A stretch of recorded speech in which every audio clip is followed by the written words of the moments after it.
ভলিউমটা একটু তুলে দেন, বেসটা কমিয়ে দেন, ভলিউমটা তুলে দেন। গোবরায় আমি এর আগে এসেছি কি? এসছি না, অনেক আগে। তাহলে ওই রাস্তা না ভালো হলে আর আসা যাবে না। এই টায়ারের দাম অনেক গাড়ি, বুঝলেন? একটা উড়ে যাওয়া মানে কঠিন অবস্থা হবে। আর আপনাদের বলি, যখন গাড়ি ঘোড়া রাস্তা দিয়ে যাবে আশপাশে থাকবেন না, পাথর যখন চাকায় লেগে ছিটকাবে গুলির মতো লাগবে একদম, বুঝতে পেরেছেন? সব দূরে সরে রেখে। আসুন একটু আলোচনা করা যাক, যেহেতু আজকের মাহফিল হচ্ছে, অসুবিধা নেই। মাজিরাত পীর কেবলা হযরত আলহাজ আল্লামা শাহ সুফি मौलाना महमूद बख्तियारी नवरुल्लाह मरकादा दादाजी हुजूरेर यादगारे हमारे এই মাহফিল। তার ইয়াদগারে ইসালে সওয়াবের মাহফিল, যেটা মিলাদুন নবীর মধ্যে দিয়ে আমাদের অনুষ্ঠিত হবে। তাই বলি আশেপাশে যারা আছেন মাহফিলে চলে আসুন। أعوذ بالله من الشيطان الرجيم. بسم الله الرحمن الرحيم. الحمد لله كفى وسلام على عباده الذين اصطفى. نحمده ونصلي ونسلم على رسوله الكريم. أما بعد فأعوذ بالله من الشيطان الرجيم. بسم الله الرحمن الرحيم. إن الله وملائكته يصلون على النبي يا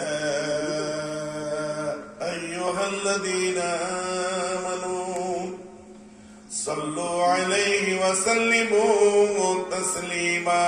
اللهم صل على سيدنا وعلى آله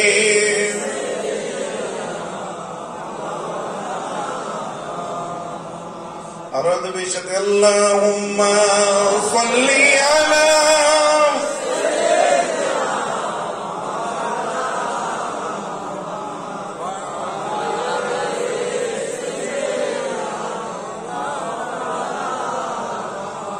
हुस्न यूसुफ से वो बेहतर है, हुस्न यूसुफ से बेहतर है रसूल अल्लाह का।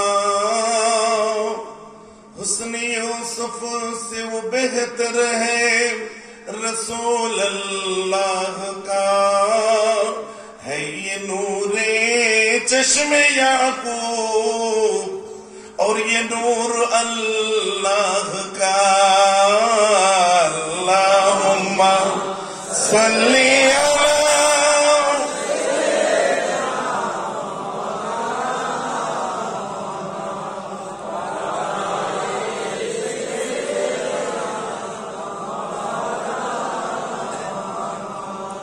মাশাআল্লাহ।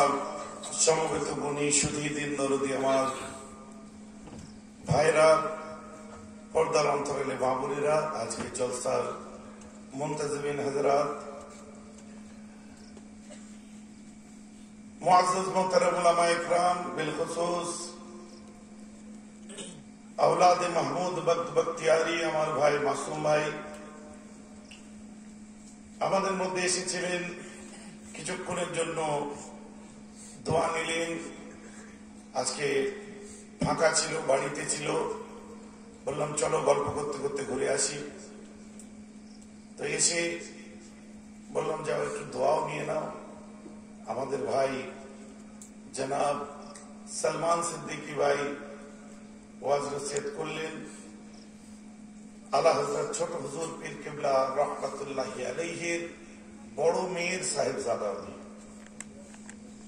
আমরা ছেলের দিকে, উনি মেয়ের দিকে। তো যাই হোক, হুজুর ইমাম সাহেব হুজুরও ওয়াজ নসিহত নিশ্চয় করেছেন। সকলকে আমি অন্তর থেকে জানাই আন্তরিক শুভেচ্ছা, মোবারকবাদ, সালাম। চিন্তা করছিলাম কি বিষয়ে আলোচনা করি। তো আজকে আলোচনা করার আগে আমি একটা গল্প বলবো, আপনারা শুনবেন?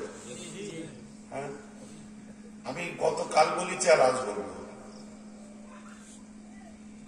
গল্পটা খুব ইন্টারেস্টিং ব্যাপার, কিন্তু আর গল্প মানে ছেলে খেলা গল্প শোনাবো না, খুব ভারী গল্প শোনাবো। আর শাখসিয়াতটা হচ্ছে সুলতান মাহমুদ গজনবী, যাকে নিয়ে ভাবলে অনেক কিছু আসে। ইতিহাসের পাতায় কখনো তাকে নায়ক দেখানো হয়েছে, কখনো খালনায়ক দেখানো হয়েছে, কখনো তাকে ভালো দেখানো হয়েছে, কখনো মন্দ দেখানো হয়েছে, কখনো দেখানো হয়েছে তিনি নিজের ধর্ম পালন করতে গিয়ে অপরকে খারাপ বলেছেন, কখনো দেখানো হয়েছে না তিনি সম্প্রীতির মানুষ ছিলেন, সর্বধর্মকে শ্রদ্ধা করেছেন। এটা ইতিহাস। আর ইতিহাস মানে জনশ্রুতি। ইতিহাস মানে জনশ্রুতি, কে কি বলছে তার উপরে লেখা। বুঝতে পেরেছেন? তার অথেন্টিসিটি মেনটেন করে কিসের উপরে? যখন ইতিহাস তত্ত্ববিদরা সেই হিস্ট্রিটাকে, সেই ইতিহাসটাকে তারা নিজেরা যাচাই করে আমাদের সামনে তুলে ধরে। ভেরিফাইড ইতিহাস যেগুলো, সেগুলোকে আমরা সবসময় গুরুত্ব দিই। তো সুলতান মাহমুদ গজনবী উত্তর পশ্চিমে এসে প্রথম রাজত্ব করেছিলেন এবং খুব বড় যোদ্ধা ছিলেন এবং বড় ধার্মিক মানুষ ছিলেন। এই কথার পরিপ্রেক্ষিতে একজন প্রফেসর আমাকে বলেছিল, উনি তো এই করেছেন, সেই করেছেন, উনি তো আপনার এই জায়গায় এতবার হামলা করেছে, ওই জায়গায় অতবার। আমি তখন বললাম, দেখুন, তার জন্য তো ইতিহাসের পাতায় একটা অংশ তাকে তো খালনায়ক বানিয়ে রেখেছে। এটা নতুন কিছু নয়। যারা মসজিদ ভেঙে মন্দির তৈরি করে, আপনার যারা মন্দির ভেঙে মসজিদ তৈরি করেছিল, ইতিহাসের পাতায় তারা খালনায়ক রূপে আজও চিহ্নিত। আর যারা আজকে ত্রিপুরা বলেন আর যে কোনো জায়গায় বলুন, বাংলাদেশের কুমিল্লা বলেন আর আমাদের ত্রিপুরা বলুন, মন্দির মসজিদ দিয়ে, ধর্ম নিয়ে, ধর্মস্থান নিয়ে যারা খেলা করবে, ওরাও কিন্তু একদিন ইতিহাসের আস্থা কুড়েতেই সীমাবদ্ধ থাকবে। কথা বুঝতে পারছেন না? বাকি রইল দুর্ভাগ্য আমাদের জন্য যে বাংলার মানুষ আজকে আমাদের ধর্ম শিখতে হচ্ছে উত্তরপ্রদেশের মানুষের কাছে। বাংলার মানুষকে মনে করিয়ে দিচ্ছি যে তুমি মুসলিম, বেনারস থেকে মনে করিয়ে দিচ্ছি আহলে হাদিসের মার্কাজ থেকে তুমি মুসলমান। নতুন করে মনে করিয়ে দেওয়া হচ্ছে উত্তরপ্রদেশ থেকে যে তুমি হিন্দু, তোমাকে নতুন করে মনে করিয়ে দিলাম তুমি হিন্দু। তো বিবেকানন্দ দেশের মানুষ আমরা, ঠাকুর রামকৃষ্ণ পরমহংসদেবের দেশের আপনার বাংলার মানুষ আমরা। যে বাংলায় রাজবল্লভী মন্দির আছে, যে বাংলায় লোকনাথ মন্দির আছে, যে বাংলায় মুসলমানদের মুজাদ্দেদে জবান শুয়ে আছে, যে বাংলায় বৈশাখ আল্লামা রুহুল আমিন শুয়ে আছে, যে বাংলায় সুফি আব্দুল মোমেন শুয়ে আছে, যে বাংলায় মাহমুদ বখতিয়ারি শুয়ে আছে।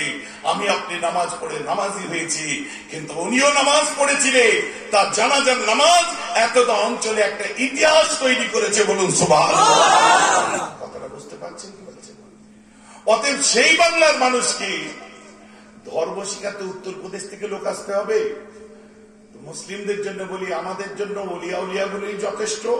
আর হিন্দু ভাইদের বলি, তোমাদের জন্য যোগীর বাঁদরের প্রয়োজন নেই, মর্যাদা পুরুষোত্তম শ্রীরামের হনুমানই যথেষ্ট। কথাটা বুঝতে পারছেন কি পারছে না? এদের কাজ হচ্ছে সুড়সুড়ি দেয়া। কুমিল্লায় একটা ঘটনা ঘটলো, আমরাও ভারতবর্ষে চালাতো। এরা ভুলে যাচ্ছে যে ভারতের সংস্কৃতির মধ্যে এটা পড়ে না। ভারতের সংস্কৃতিতে যদি এটা থাকতো, মহারানা প্রতাপ থেকে আরম্ভ করে, প্রতাপগড়ের বাদশাহ থেকে, রাজা থেকে আরম্ভ করে, রাজা অশোক থেকে আরম্ভ করে যত বড় বড় রাজারা হিন্দুদের এসেছে, তাহলে তারা আজকের দিনে একটাও মসজিদ রাখতো না, আগেই সব ভেঙে দিত। আর বাকি রইল টিপু সুলতান, হায়দার আলী 250 বছর ওদিকে, তারপরে 550 বছর ধরে মোগলী সাম্রাজ্য চলেছিল। এই 750 বছরের মধ্যে আমরা একটা মন্দির দেখতে পেতাম না, তারাই আগে ভেঙে দিত সব। আসলে ধর্ম নিয়ে রাজনীতি হয়নি। আজকে শুধু ত্রিপুরার বুকে যে ঘটনাটা ঘটছে, মোদী কোথায়, নরেন্দ্র মোদী কোথায়, চুপ। অমিত শাহ কোথায়, চুপ। কোথায় গেল সবকা সাথ সবকা বিকাশ? কোথায় গেল সেকুলারিটি? সেজে গুজে যারা টিভির পর্দায় যে বসে, তাদের মুখে আজ কুলুপ কেন? বাংলাদেশের লোক অন্যায় করবে, ফ্রান্সে লোক অন্যায় করবে, আমেরিকায় লোক অন্যায় করবে, ইরান ইরাকে লোক অন্যায় করবে, আর সেই অন্যায় সাফার করবে ভারতের মানুষ। লাদেন সে আপনার বোম ফাটাবে, আমেরিকান সেন্টার উড়াবে, আর তার জন্য এখানকার মুসলিমরা আমরা লাদেনের দল বলে যে হিন্দুদের বাড়িতে আক্রমণ করবে। আপনার মাসুদ আজহার ও আপনার একটা অন্যায় করবে, জঙ্গিপনা করবে, তার দেখে আমি মুসলিম শিখে আমার পাড়ায় যে জঙ্গিপনা করব, এটা বাঞ্ছনীয় নয়। ধর্ম শিক্ষা দেয় না, ধর্ম মানবতার শিক্ষা দেয়, ভাতৃত্বের শিক্ষা দেয়, বন্ধুত্বের শিক্ষা দেয়, নৈতিকতার শিক্ষা দেয়, মূল্যবোধের শিক্ষা দেয়, মানুষ মানুষকে ভালোবাসার শিক্ষা দেয়। সমস্ত ধর্মই ভাঙা মনকে ভালোবাসা দিয়ে জোড়ার শিক্ষা দেয়। কোন ধর্ম অশান্তির শিক্ষা দেয় না। ধর্ম নিয়ে যারা অধর্ম করে, ওরা হচ্ছে ধর্মের সুড়সুড়ি দিয়ে ফায়দা তুলতে চায়। কথাটা আমার বুঝতে পারছেন না? ত্রিপুরার বুকে যে ঘটনা ঘটে গেল, অত্যন্ত দুর্ভাগ্যজনক। একটা গ্রামে আমি দেখছি ভাই ভাই মারামারি করে এক ভাই আরেক ভাইকে মেরে দিয়েছে। কথা বুঝতে পারছেন না? আমি এসে নিজের ভাইয়ের সঙ্গে মারামারি করে ভাইকে মেরে দেবো? সেখানে যদি আক্কেল থাকে, আল্লাহ রাসূল কি বলছেন, এই আমার উম্মতেরা, তোমরা যেন কেউ আল্লাহকে গালাগাল করো না। যে আল্লাহর জন্য আমরা গর্দান দিতে প্রস্তুত, সেই আল্লাহকে গালাগাল করতে পারি? আমার নবীজি বলছে, তোমরা যখন অপরের খোদাকে গাল দেবে, তখন তারা তোমার খোদাকে গাল দেবে। এই তোমার খোদাকে যে তারা গাল দিচ্ছে, এই গাল খাওয়াবার জন্য দায়ী হচ্ছে তুমি। তুমি ঢিল মেরেছো তাই পাটকেল খাচ্ছ, তাই কেউ কারো খোদাকে কোনোদিন গালাগাল করবে না। আমার আসলে শিক্ষা আজ আমাদের বুঝতে হবে। হই হই করে চিৎকার করলে হবে না। আপনার যখন বাড়িতে আগুন ধরবে, পাশের বাড়ির মানুষটাও কিন্তু ওরও ভয় থাকবে যে এখান থেকে আগুন আমার এখানেও ছড়াতে পারে।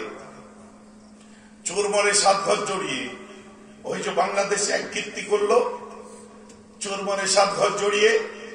এখন যেখানে মুসলিম বেশি আছে সেখানে মুসলিমরা দাপট দেখাচ্ছে, যেখানে হিন্দু বেশি আছে হিন্দুরা দাপট দেখাচ্ছে।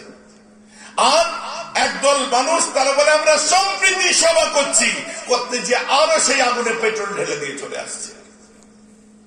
আমরা সুফিবাদী মুসলিম, আমরা লাদেনপন্থী নয়, আমরা সুফিবাদী মুসলিম, আমরা মাসুদ আজহার পন্থী নয়, আমরা সুফিবাদী মুসলিম, আমরা মোল্লা ওমর পন্থী নয়, আমরা আমাদের রসুল লাদেন নয়, মোল্লা ওমর নয়, আমাদের নবী আমাদের রসুল কিন্তু মাসুদ আজহার নয়।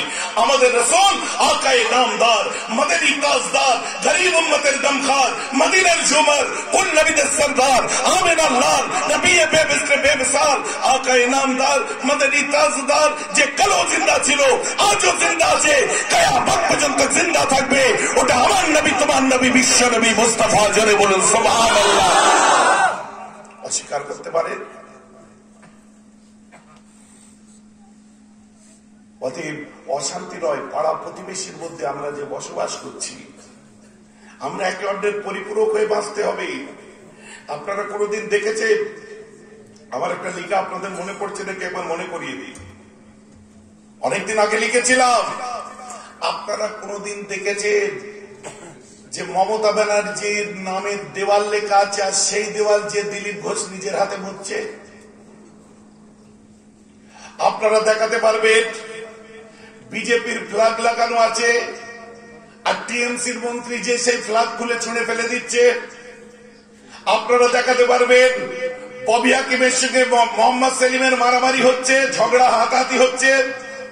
পারবেন না। ওরা ওদের জায়গায় ঠিক আছে, গাড়িতে বসে ঝালমুড়ি খাওয়া খাই হচ্ছে, জন্মদিনের ফুল লেনদেন হচ্ছে, মিঠাই মিষ্টি বন্টন হচ্ছে, এক জায়গায় গেট টুগেদার পার্টি হচ্ছে, রাতে সবাই যাচ্ছে, আনন্দ করছে, তারা মস্তি করছে, আর ওদের জন্য মারপিট করছে কারা? আমরা গ্রামের মধ্যে। ও বিজেপি, ও টিএমসি, ও এই ও সেই। বুঝতে পারছেন কি পারছেন? তোমার বউ যখন অসুস্থ হয়ে উঠবে, তোমার মা যখন অসুস্থ হবে, খোদা না করো, ওই সময় তোমার মা তোমার বউয়ের কাছে কোন নেতা মন্ত্রী আসবে না, ওই পাশের বাড়ির ভাইটাই দৌড়ে আসবে। তো ওদের জন্য আমরা মারামারি করবো কেন? ওদের জন্য আমরা ঝগড়া করবো কেন? আমরা ভ্রাতৃত্ব বন্ধুত্বের সঙ্গে থাকবো। ভোটের সময় আসবে, বেশি কুটকুটুনি ভালো না। ভোটের সময় যে চুপচাপ, যেখানে ইচ্ছা সেখানেই ছাপ। কথাটা বুঝতে পারছেন কি পারছেন না? ওই জন্য আমাদের কথা বলেন না, আমি তো পার্টি করি না। ওদের কথা বলেন, ওদের কথা বলবো না। কথাটা আমার বুঝতে পারছি কি পারছি না? তো সুলতান মাহমুদ গজনবীর ক্ষেত্রেও ঠিক কেসটা এরকম, কেউ খারাপ বলেছে, কেউ ভালো বলেছে। আল্লাহওয়ালা ছিলেন, আদিল ছিলেন, ইনসাফে আফতা ছিলেন। তো গল্পটা আমি গতকাল বলেছি, আজ আমার বলতে ইচ্ছা করছে, বলি নাকি?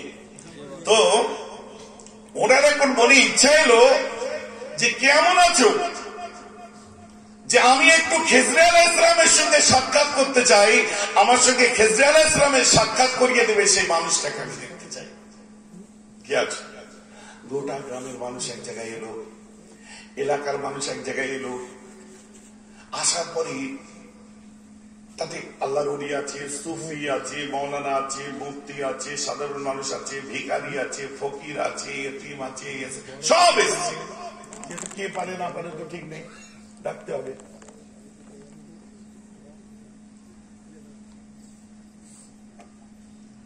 বলছে কে আছো, আমাকে খেজরে আলাইহিস সালামের সঙ্গে দেখা করাবে। সব চুপ। তুমি পারবে না হুজুর? তুমি তো আল্লাহর ওলি, তোমার চেহারা নুরানি, তুমি পারবে? তুমি তো মুফতি, তুমি পারবে? না না। তুমি তো মাওলানা, তুমি পারবে? না পারবো না। তুমি পারবে? না পারবো না। তুমি পারবে? না পারবো না। কোথা থেকে একটা ভিখারি ছেঁড়া জামা কাপড় পরে আছে, ছেঁড়া লুঙ্গি পরে আছে, ছেঁড়া কুর্তা, ছেঁড়া পিরহান পরে এসে বলছে হুজুর। বলে কি? আমি দেখাতে পারবো। পাগল ফাগল আছে নাকি? তো ভিখারি কোথা থেকে দেখাবে? কি করতে হবে? বলছে ওই সমুদ্রের ধারে গিয়ে আমাকে 6 মাস ইবাদত করতে হবে, নামাজ কালাম পড়তে হবে, আর এই 6 মাস আমার বউ, বাচ্চা, দুটো বাচ্চা, মা আছে, আমার বাড়িতে সংসার খরচা আপনার রাজকোষ থেকে আপনার পাঠাতে হবে। গুড। এই ওর বাড়িতে খাবার পাঠিয়ে দাও, আর ওকে পাঠিয়ে দাও যে আপনার ইবাদত করবে। 6 মাস হয়ে গেল। 6 মাস পরে এসে বলছে কই দেখালে না? বলছে হুজুর আরো 6 মাস লাগবে, প্রায় কাজ শেষে। ফের 6 মাস পরে আসলো, খাবার দাবার পাঠালো। কি হলো? দেখালে না? বলছে হুজুর আল্লাহ খেলে হচ্ছে আমি মিথ্যে কথা বলেছিলাম। কেন মিথ্যে কথা বললে? আসলে ব্যাপার হচ্ছে আমি কোথা থেকে দেখাবো, আমি তো ভিখারি মানুষ, নিজের সংসার চালাতে পারি না। আপনার বাড়ি থেকে ঢিল ছোড়া দূরত্বে আমার বাড়ি, আমার খাওয়া হয় না, সংসার চলে না, বউ বাচ্চা না খেয়ে মরে যাচ্ছে, মা না খেয়ে মরে যাচ্ছে। আমি মিথ্যে কথা বলে একটা জিনিস দেখলাম, আপনি খেজরে আলাইহিস সালাম দেখতে চাচ্ছেন, আমার সংসার চালাবো কি করে? আমার মাথায় সবসময় বই ঘুরছে। তো আমি সুযোগটা কাজে লাগালাম, আর ওই সুযোগে রাজকীয় খানা খেয়ে আমার মা, বউ, বাচ্চা সব মোটা সোটা হয়ে গেল। হুজুর আমার ভুল হয়ে গেছে, আমার যা পারেন করুন। কথা বুঝতে পারছেন? সুলতান মাহমুদ গজনবীর কথা বলছি। কে ছিলেন? ইতিহাসের পাতা খুলুন। যিনি একজন বীর যোদ্ধা ছিলেন এবং আবেদ ছিলেন, আল্লাহওয়ালা ছিলেন, তাই তাকে রাহমাতুল্লাহি আলাইহি বলি। তার একটা শুধু কারনামা, রাত্রে তিনি শুতে গেলেন, যে খাটে শুলেন, শুতে যাবেন, আর যেদিকে খাটের পালকের যেদিকে পা দিতে হবে, দেখো উপরে একটা কোরআন শরীফ রাখা আছে। উনি সঙ্গে সঙ্গে রাত্রে শয়ন কক্ষে তার নিজে খাটটাকে ঘুরিয়ে ফেলবেন, যাতে কোরআন শরীফের দিকে পা না হয়। সুবহানাল্লাহ। এবারে তিনি শুতে যাবেন, শুতে যে মনে করলো যে আমি দুনিয়া দুনিয়া করে এত দুনিয়া ভুলা হলাম, আমার খেয়াল কোরআনের দিকে গেল, তাও আমি কোরআন তেলাওয়াত করবো না। সারাটা রাত কোরআন তেলাওয়াত করে ফজরের নামাজ পড়ে ঘুমিয়েছে। বলুন সুবহানাল্লাহ। মস্ত বড় আল্লাহ।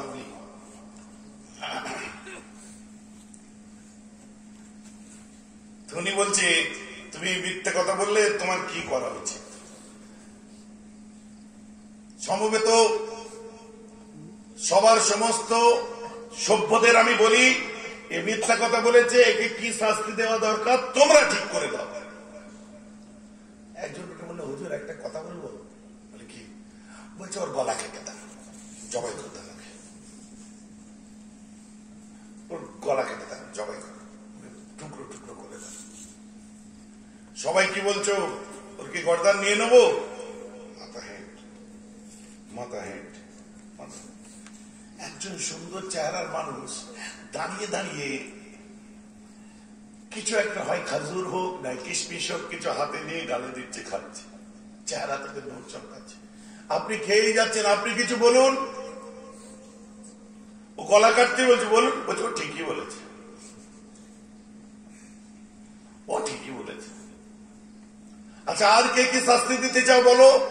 একজন বলছে হুজুর ওকে ওইভাবে না মেরে ওকে শিকারী কুকুরদের সামনে ফেলে দিন, হিংস্র কুকুর ওকে ছিঁড়ে করে খেয়ে দিন। সবাই কি বলো? সবাই চুপ। আপনি কি বলেন? গালে দিচ্ছে না, ও ঠিকই বলেছে। কি ব্যাপার? গলা কেটে দাও তাও ঠিক বলছে, কুকুরের সামনে ফেলে দাও তাও ঠিক বলছে। What is this? আপনি কি বলছেন? না দুজনেই ঠিক বলেছে, করবো কোনটা? আরো সব মত নেন না। আরেকজন বলুন। আরেকজন বলছি ওকে গোটা গ্রামের মধ্যে সবাইকে তাড়াতে বলেন, যেখানে যাবে সেখান থেকে তাড়া দেবে, আর আমাদের যেখানে লোকজন আছে, দলবল আছে, সেখানে যেখানে দেখবে তাড়া দেবে আর ধরে পিটাবে, সারা জীবন মার খেয়ে খেয়ে যাবে। সবাই কি বলছেন? আপনি কি বলছেন? না ও ঠিকই বলেছে। আশ্চর্য লোক, তিনজনে বললো তিনটি ঠিক বলেছে। What is this? গল্প মানে গল্পের ওজন বুঝতে হবে। সুলতান মাহমুদ গজনবী, ইতিহাসের পাতা থেকে আমি বলছি।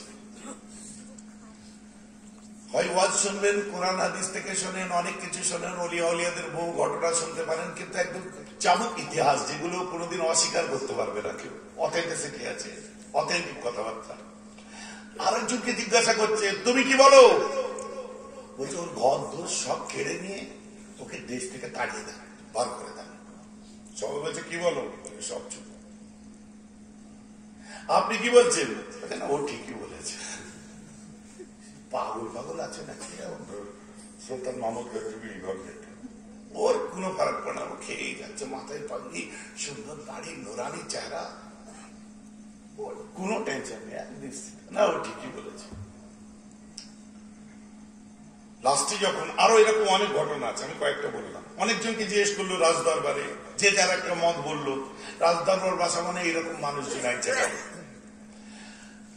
সুলতান মাহমুদ গজনবীর সব থেকে প্রিয় যে উজির ছিল, উজির আলা, প্রধানমন্ত্রী, প্রধান যে মন্ত্রী ছিল, তাকে বলছে আয়াজ, আয়াজ তুমি কি বলছো? বলছে হুজুর আমার মত হচ্ছে আপনি আল্লাহর কাছে ধরা পড়ে যাবেন। গুস্তাখ, বেয়াদব, আমি কেন ধরা পড়বো? বলছে আপনার বাড়ি থেকে ভিলসা দূরত্বের বাড়ি, কাছাকাছি বাড়ি, আপনি মুরগা মুসাল্লাম সব খাচ্ছেন, আর ওর বাড়িতে খাওয়া হয় না, বউ বাচ্চা না খেয়ে মরে যাচ্ছে, আর ওর জান লিয়ার জন্য এক একজন এক এক কথা বলছে, আর ওই হুজুর বলছে ঠিকই আছে। কি করতে হবে?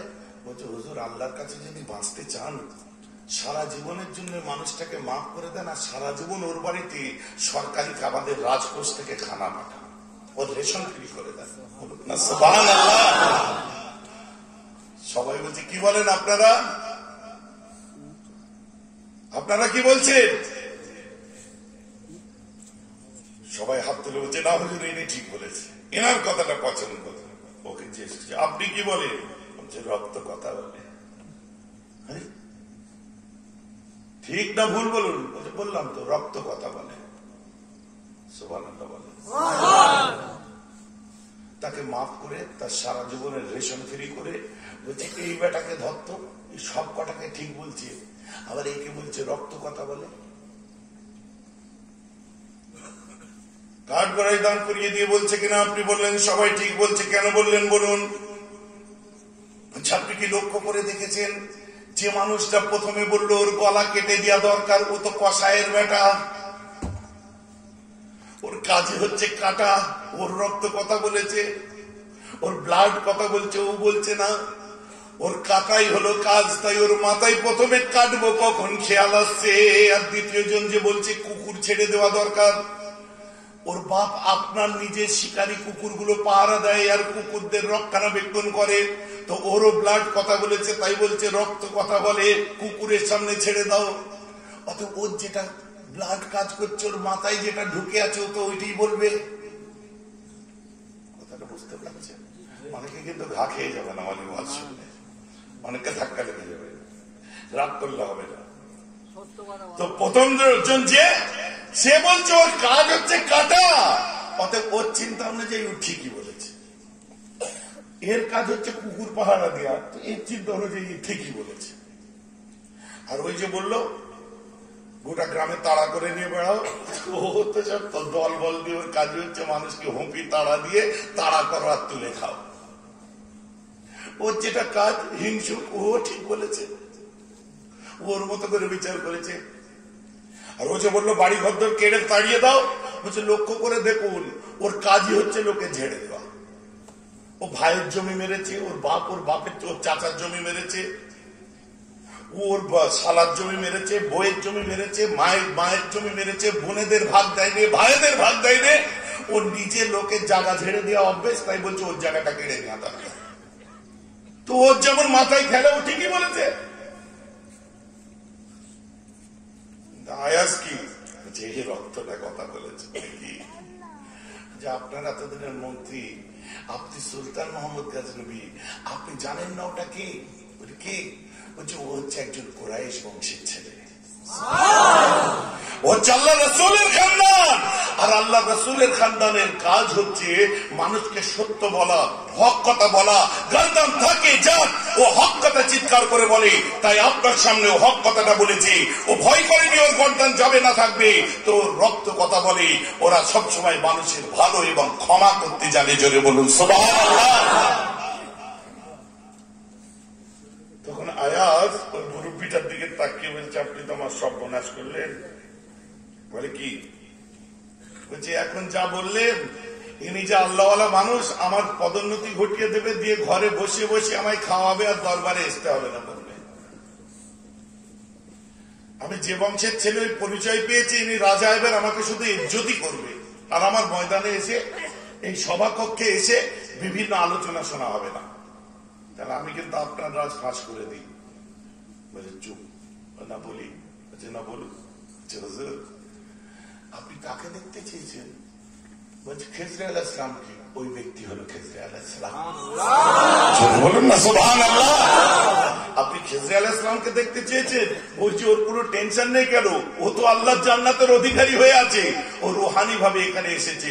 হুজুর ওই দেখুন, আপনার চোখ থাকলে দেখে নেন, ইনি হচ্ছে আল্লাহর নবী খেজরে আলাইহিস সালাম। তুমি কি করে জানলে? বলছে গত রাত্রে আমি একটা স্বপ্ন দেখেছিলাম, যে স্বপ্নে এই সিকোয়েন্সটা তৈরি হয়েছিল যে কি একজন মানুষের বিচার হবে আর আপনি খেজরে আলাইহিস সালামকে দেখতে চাইবেন, আর বিচার কক্ষে খেজরে আলাইহিস সালাম উপস্থিত থাকবে চোখ খুলিয়ে দেওয়ার জন্য, মোটিভেশনের জন্য। প্রত্যেকটা মানুষের আকল কি কথা বলে, প্রত্যেকটা মানুষের সোচ ধারণা, যে যা খাবে সে তার ঢেকুর তুলবে, কথাই আছে, যে যেমন চলবে সে তেমন চালাবার চেষ্টা করবে।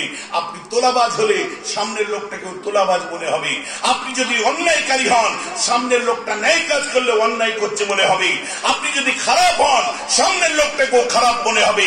এক কথায় যে যেমন হবে নিজের পালস চেক করবে আর অন্যের চিকিৎসা করবে।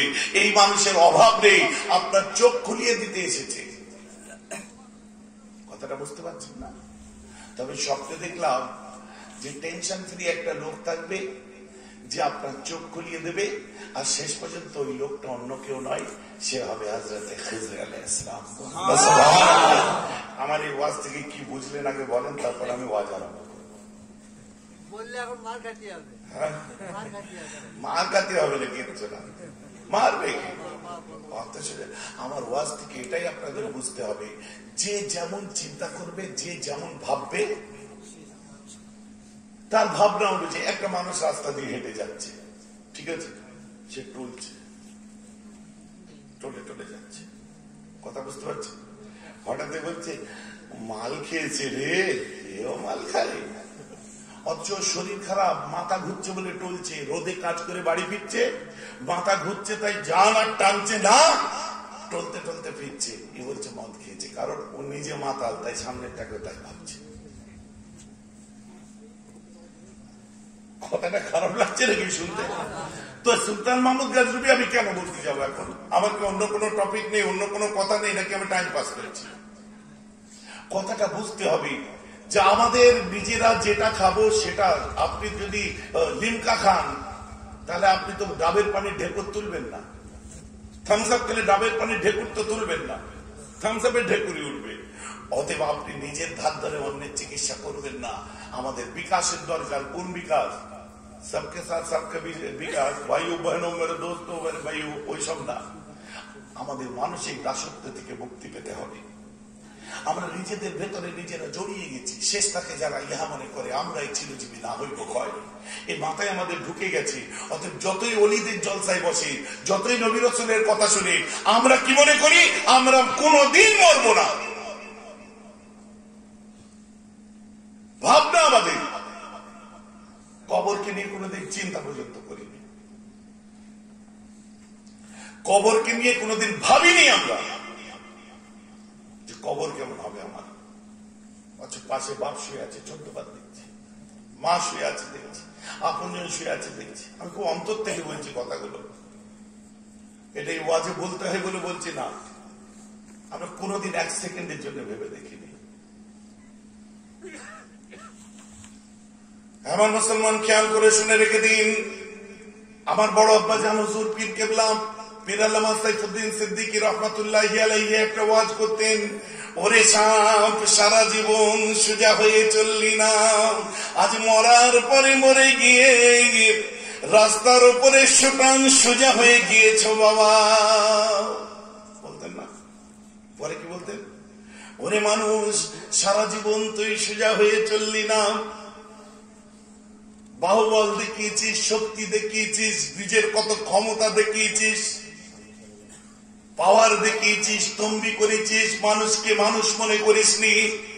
আজ বাবা মরে মরে গিয়ে মরার পরে তুমি গোসলের তক্তার উপরে সুটান সোজা হয়ে শুয়ে পড়েছ বাবা। বাচ্চাটা এসে বলছে, আব্বা এই হাত নেড়ে নেড়ে জিন্দাবাদ করতে একবার হাতটা তোলো। হাত তোলে একবার এরা ওঠে। আব্বা তো ঠান্ডা, উঠবে কি করে? আব্বা একটু উঠে বসো। আব্বাকে বসাতে যে খাড়া দাঁড়িয়ে পড়ে। আব্বা তো শিখ হয়ে গেছে।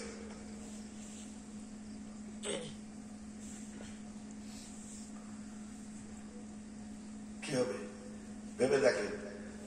35 বছর যাদের পার হচ্ছে, কারামের খেয়াল করে দেখেন, যদি 70 বছর বাঁচি, আল্লাহ কোরআন বলছে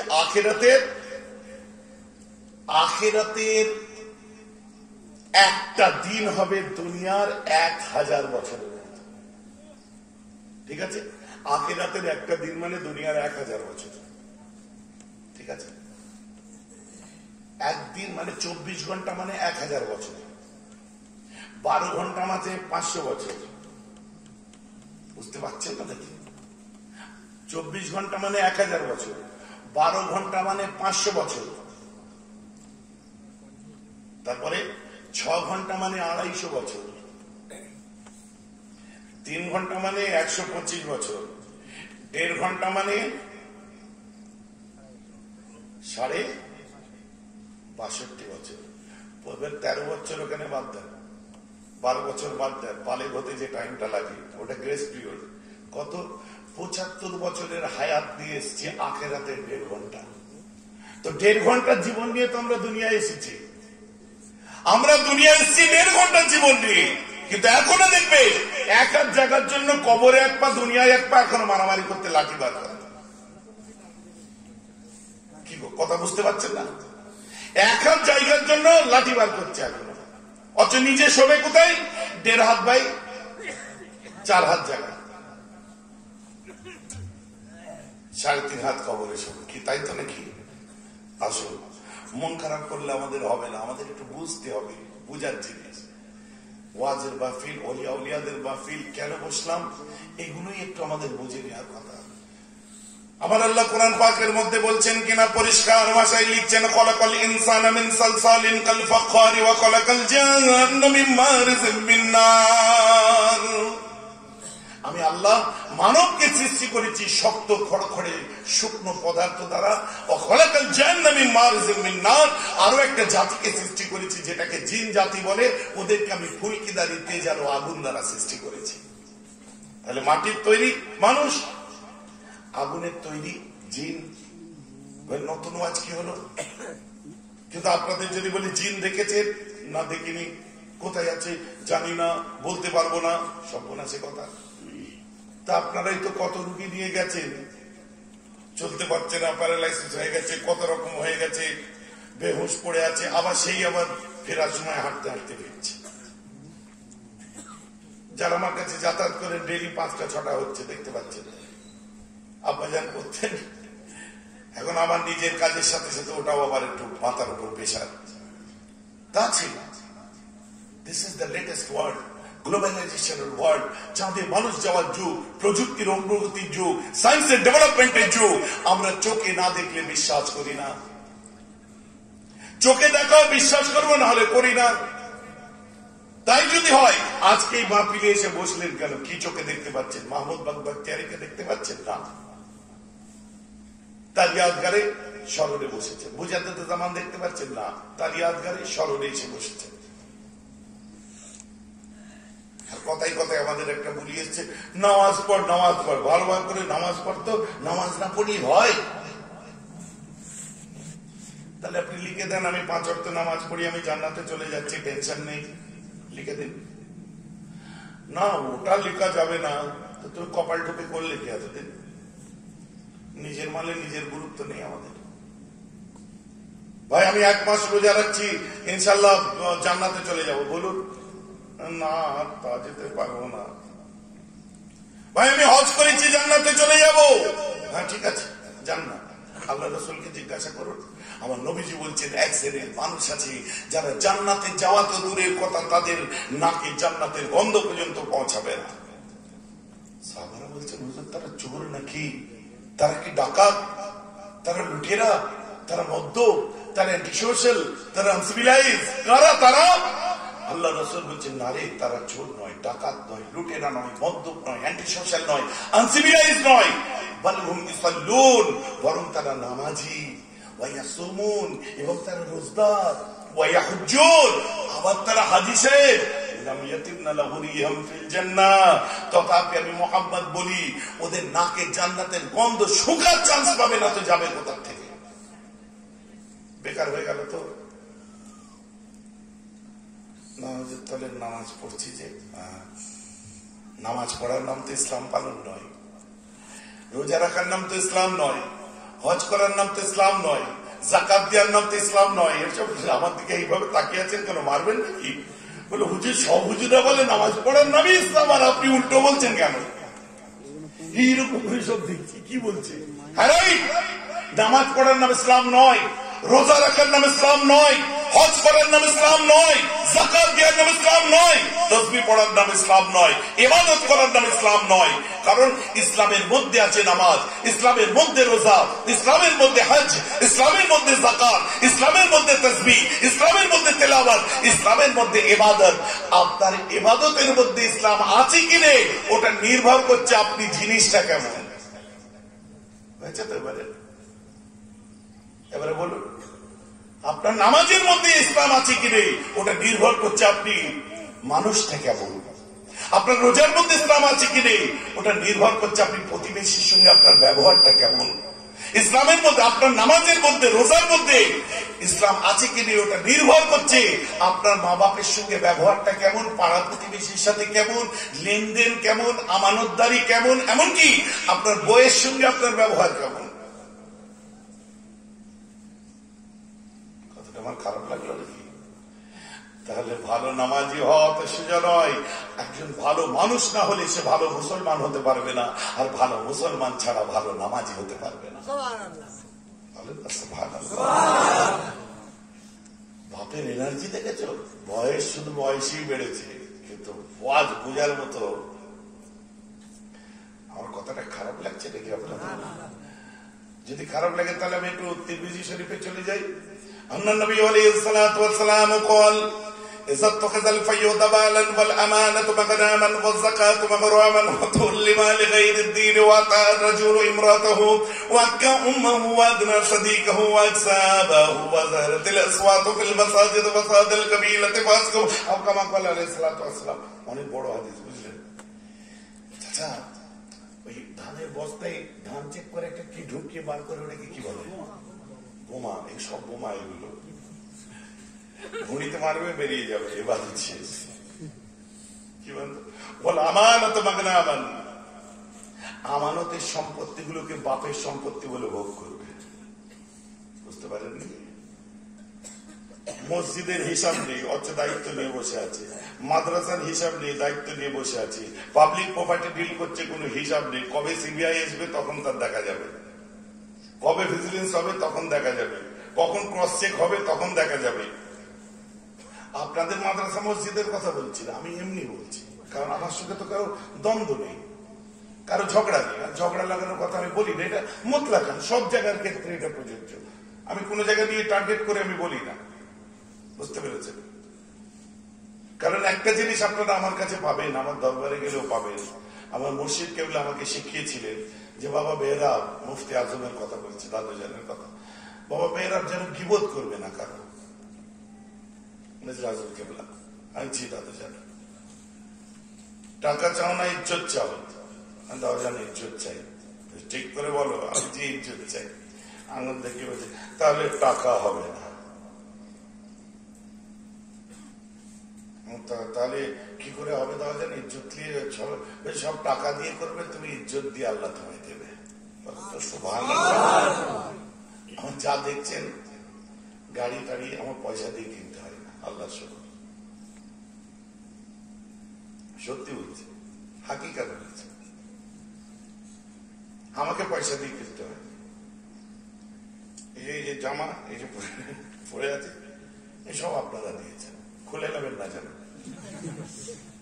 চা চা তো ঠান্ডা হয়ে গেল, একবার গরম করে দেন না ভাই। ভাই কথা বুঝতে পারছেন না? একজন লোক আছে প্রত্যেক মাস গেলে দুটো করে জামা নিয়ে আসে। অনুষ্ঠানির ছেলেরা আছে এইরকম মোটা কাপড়ের বান্ডিল, বুঝলেন? অনুষ্ঠানি হাওড়া গেলে কাপড়ের বান্ডিল, কি এত কাপড় কেন? আচ্ছা ভাইজান এই কাপড়টা আপনি পছন্দ করেন? যদি এই কাপড়টা মানে সবসময় তো পাওয়া যায় না, মানে এই যেটা পরে আছে আপনি জামা করবেন। যে ফুল করা আছে এখানে, আবার এমব্রয়ডারি যারা করে তারা করে দেয়। এই টুপি মৌলানা আরিফুর রহমান সাহেব, নাম শুনেছেন না? খুব ভালো ছিল, আমাকে খুব মহব্বত করে, শিক্ষারত্ন পেয়েছিল। আরিফুর রহমান সাহেব নিয়ে এলো, নিয়ে এসে আমি দেখে ভাইজান এটা মাথায় দেন তো, মাথায় দিলাম। বলছে সুন্দর লাগছে, আপনি পরে জলসা করবেন, দেখলে আমার মন ভালো লাগবে। আরিফুর, আপনার তো চেনেন সব, আরিফুরের দিয়া। চশমা, গুজরাটের একটা ছেলে আছে আপনার, খুব মহব্বত করে, ও আবার মানে ভারী লোকেরও আবার চশমা করে, বুঝলেন তো, গুজরাটে। তো ও আপনার করে দিয়েছে চশমা। ও যখনই আসে দুটো তিনটে করে আমার পাওয়ার জানে, চশমা করে এনে দেয়। তো আমার কি দরকার আছে ভাই? অত ভুল ভাল পথে আমার ইনকাম করারও দরকার নেই। মুফতি আজম আমার মুর্শিদ বলেছিলেন, বাবা এই এত মানুষ আপনারা রুগী নিয়ে যান, জাদু টোনা জিন ভূত কত কঠিন কঠিন, মাইকে মুখ রেখে বলছি কোনদিন কেউ বলতে পারবে না বেহরাব ভাইজান বলেছে তদবিরের জন্য টাকা দাও। জলসা জুলুস আল্লাহ তোমাকে দিচ্ছেন, কলম দিয়ে লিখে দেবো, ক পয়সা খরচা হবে? ওর জন্য 5,000, ওর জন্য 20,000, ওর জন্য 50,000।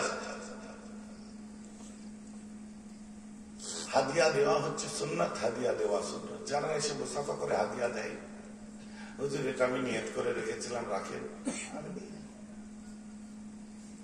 কথাটা ভুল ব্যাখ্যা করবেন না।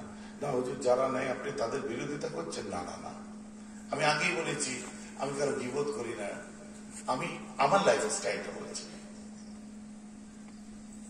এটা আমার choice, that is my own choice.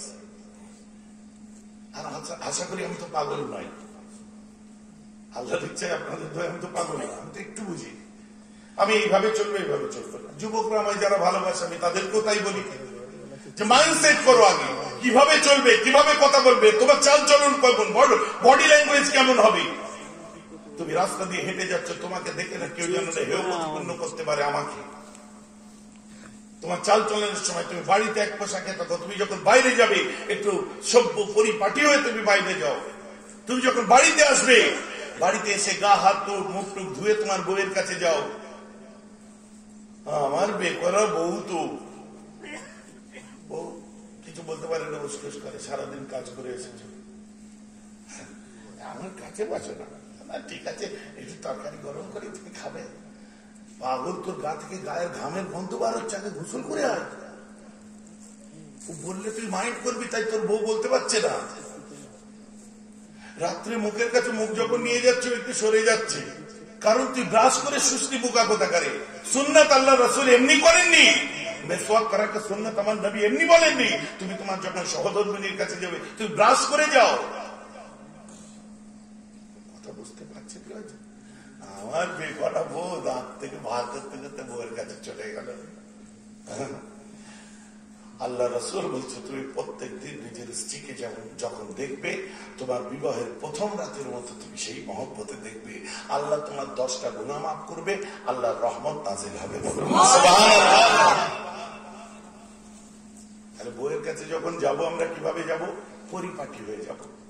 মা বোনেরা, লোকের বউ না নিজের বউয়ের কাছে, কি মহা মুশকিল কথা। লোকের বউয়ের কাছে এভাবে যাচ্ছি, মাল খেয়ে পড়ে যাবে একদম। আমার কথা বুঝতে পারছেন তো? এখানে আবার অনেক রকম ব্যাপার থাকে, জলসায় সপ্তাহ সুপে বসে থাকে না, কিছু এর মধ্যেও আছে, রাগ করলে হবে। হুজুর এরকম বললে আপনার দাওয়াত করবে না, ও টেনশন আপনার নিতে হবে না। বলতে দোষ কি আছে? 3000 সিসির ইঞ্জিন আমার ওই গাড়িটা, পাশে ইঞ্জিনটা চলছে, এমন কথা বলছে বুঝতেই পারছে না। দেগঙ্গা থেকে হাড়ুয়া যে রাস্তা যাচ্ছে, ভেতর দিয়ে একটা রাস্তা হাড়ুয়া যাচ্ছে, যে একটা মোড় আছে সামনে বিশাল বড় দিঘি পুকুর, এটা ছেলে কানে কথা বলেই যাচ্ছে, ও ভাই হাড়ুয়া এই রাস্তা যাচ্ছে, ও ভাই হাড়ুয়া এই রাস্তা যাচ্ছে, চুপ, হাড়ুয়া এই রাস্তা যাচ্ছে ভাই, ফোনে কথা বলে যাচ্ছে, হাতটা বাড়ি, হে ভাই আমার দিকে ফোন করে যাওয়ার কাজ। আসসালামু আলাইকুম হুজুর, ভালো আছেন? আপনার আব্বা ভালো আছেন? আব্বা আমার চলে গেছে দুনিয়া থেকে, তুই জানিস না? কি বলবে খুঁজে পাচ্ছে না। ভাই হাড়ুয়া কি রাস্তা যাচ্ছে? ওই সোজা চলে যান। পাগল, সোজা তো দিঘি পুকুর, পাগল কোথা গেল? হ্যাঁ ওই সোজাই যান না, পাগল ট্রেনার কাজ করছে না। বদমাইশি করেছিস, কার সাথে কথা বলছো? হুজুর ওই বউ, তোমারটা না লোকেরটা? না মানে না, তোমারটা যদি হতো তুমি ঘরে বসে যে কথা বলতে, তোমার ঘরেই তো আছে। আর যদি মায়ের বাড়ি যেতে তুমি তোমার বাড়িতে বসে কথা বলতে পারতে। এই রাত্রে 2টোর সময় 1:30টার সময় এই 5 বাগানের ধারে দাঁড়িয়ে দাঁড়িয়ে কথা বলছো, মশা কামড়াচ্ছে, তুমি অবাস হয়ে গেছো, সারাই পাচ্ছ না। আপনি ভাবছেন দেগঙ্গার কেস, এখানেও কেস আছে, আবার এদিক ওদিক কেস, আমার দিকে বললে আমার দোষ করলে হবে না। সময় আমার যুবক ভাইদের বলি, নিজের মানসিকতা স্ট্রং করে নিন। কোন মেয়ে আমার সাথে কথা বললো, আসসালামু আলাইকুম, ইসলাম, আপনার বডি ল্যাঙ্গুয়েজটা কি হবে? আপনি তার সাথে কথা বলুন, ভাই আমি এই কাজের জন্য, হ্যাঁ ঠিক আছে আপনি এটা এই করুন, ওটা সেই করুন, আর লক্ষ্য করে দেখুন না যদি অমুক, আপনি তার দিকে আপনি সরাসরি নিজেকে তাকাবেন কেন? আর তাকালেও আপনার চোখটা তার চোখ পর্যন্ত সীমাবদ্ধ থাকবে, তার বডির এক্সরে মেশিন হতে যাবেন না। কথাটা আমার বুঝতে পারছেন কি পারছেন? আমাদের তো একটা সিস্টেম থাকবে। আফটার অল আশরাফুল মাখলুকাত আমরা। রাস্তাঘাটে চলতে ফিরতে জাতি ধর্ম নির্বিশেষে হিন্দু মুসলিম বহুর সঙ্গে দেখা হতো, বহু মানুষের সঙ্গে। কেউ আপনার কিছু জিজ্ঞেস করতেই পারে, জানতেই পারে।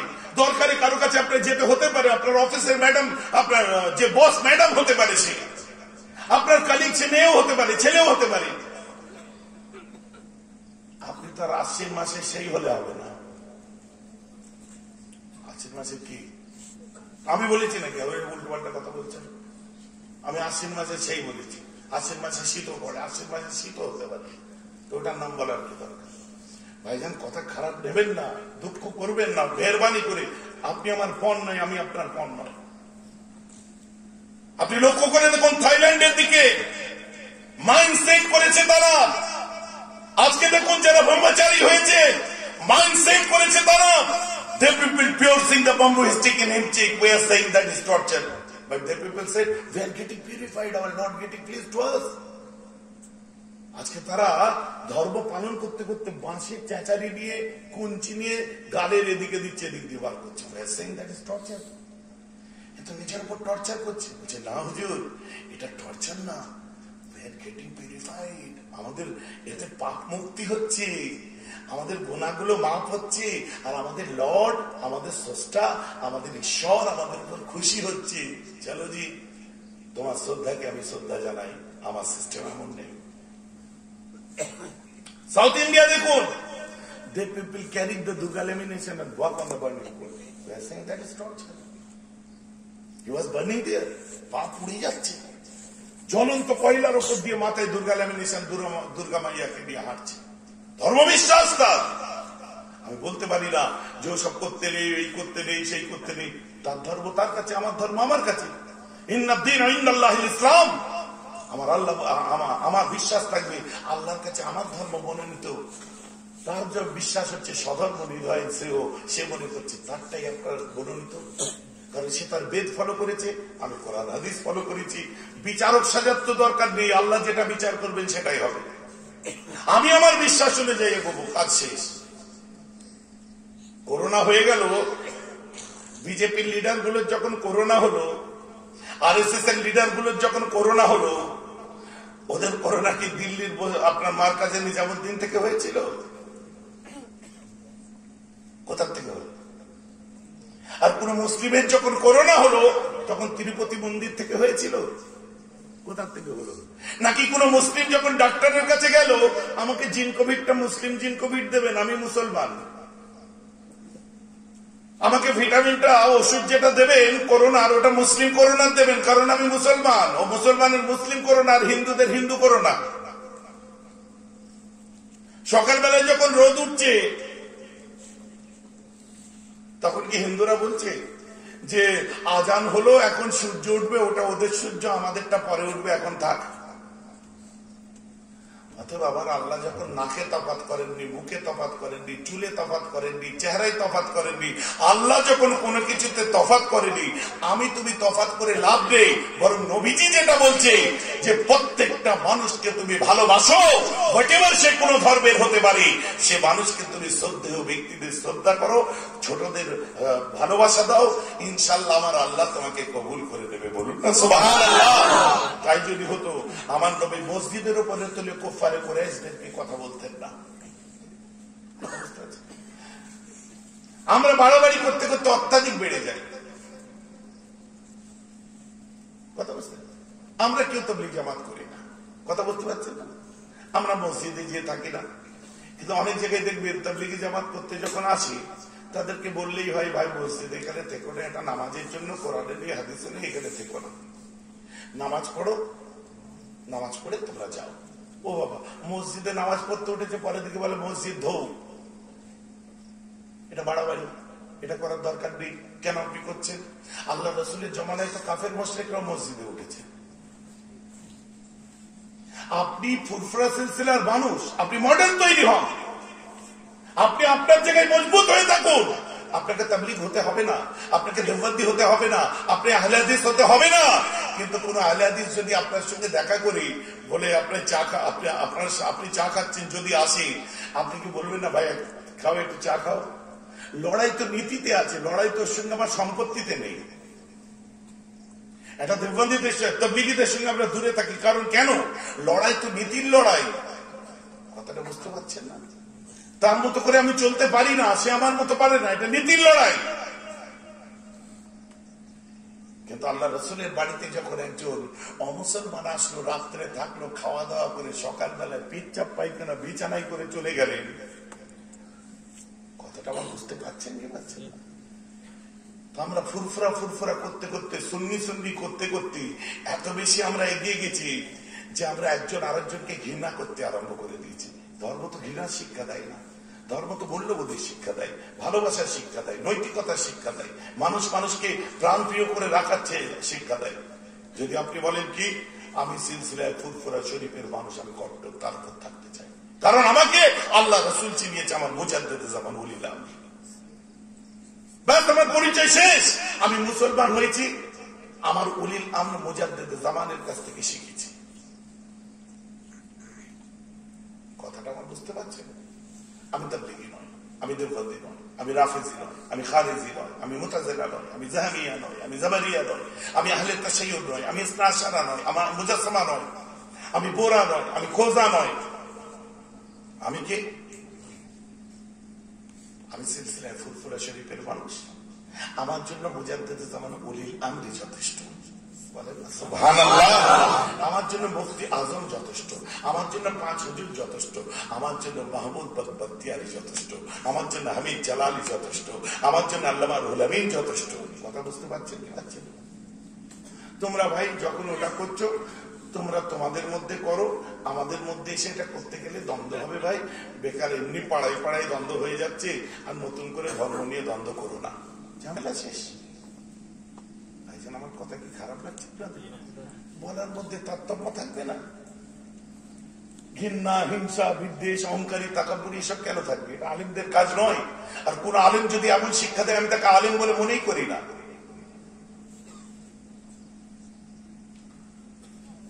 আজকে আসলে যখন প্রসঙ্গটা একটু বলে দিই, আমরা এখানে বসে সবরেসানি করছি, তাই তো? এটাকে আমরা কি বলি? মিলাদ হচ্ছে। এখন আবার ফতোয়া আবার হয়ে গেছে, মিলাদ নাকি দিনের বেলায় হয় না, রাতে হয়। কঠিন কঠিন ফতোয়া বার হচ্ছে মাঝে মধ্যে, কঠিন অবস্থা। মিলাদ যখন খুশি হতে পারে, আর ফতোয়া দেওয়ার অথরিটি একমাত্র মুফতিদের আছে, ওলামাদের আছে।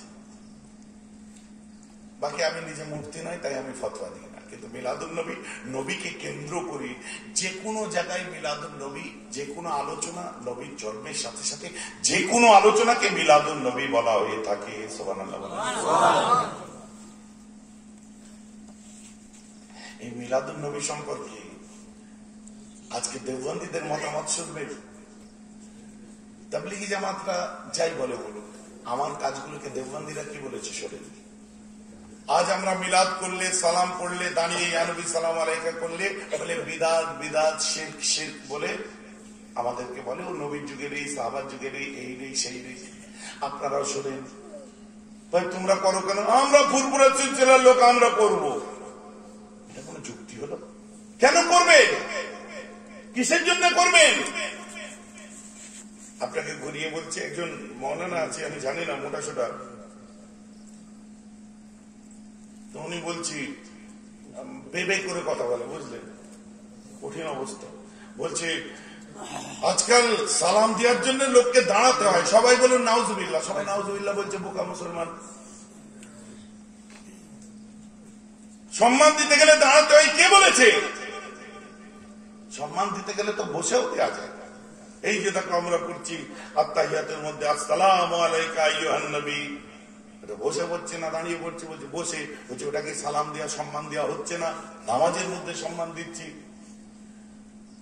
উনি পড়াশোনা এত কম করেছে আমি জানতাম না, কিন্তু উনি ভুলে যাচ্ছে যে জানাজার নামাজে তো ওটা আবার দাঁড়িয়ে পড়তে হয়, তখন কি হয়?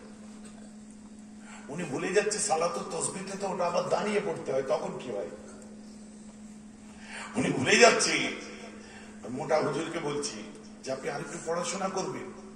আর আমিও মোটা ছিলাম, এখন একটু হালকা হয়েছে, 143 কেজি থেকে 102 কেজি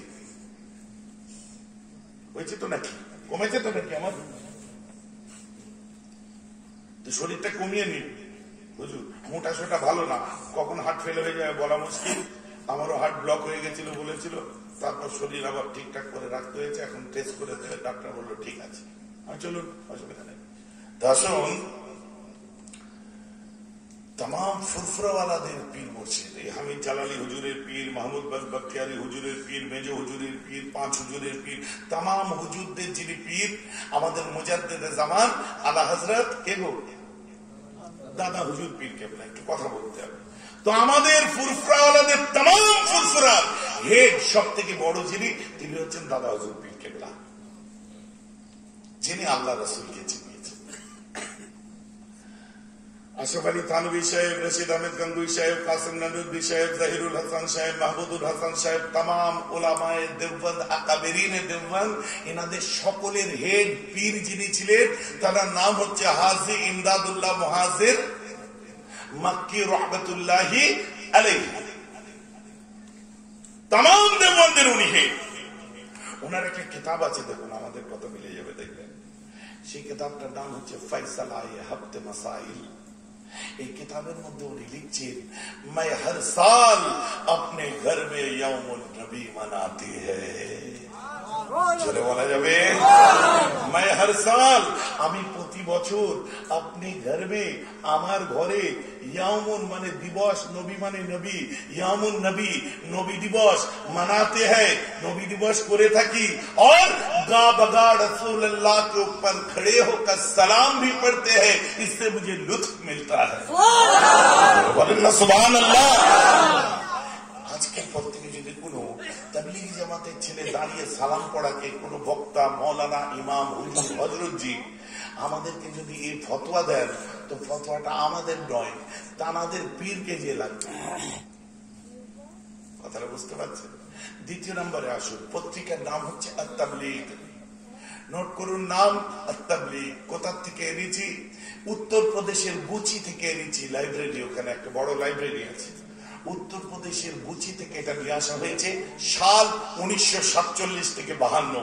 এর মধ্যে কি করতো আশরাফ আলী থানভী সাহেব, থানভী সাহেব যাকে হাকিমুল উম্মত বলা হয়, এই থানভী সাহেবের বক্তব্যটা তার মধ্যে ছাপা হতো হর সাল, প্রতি বছর।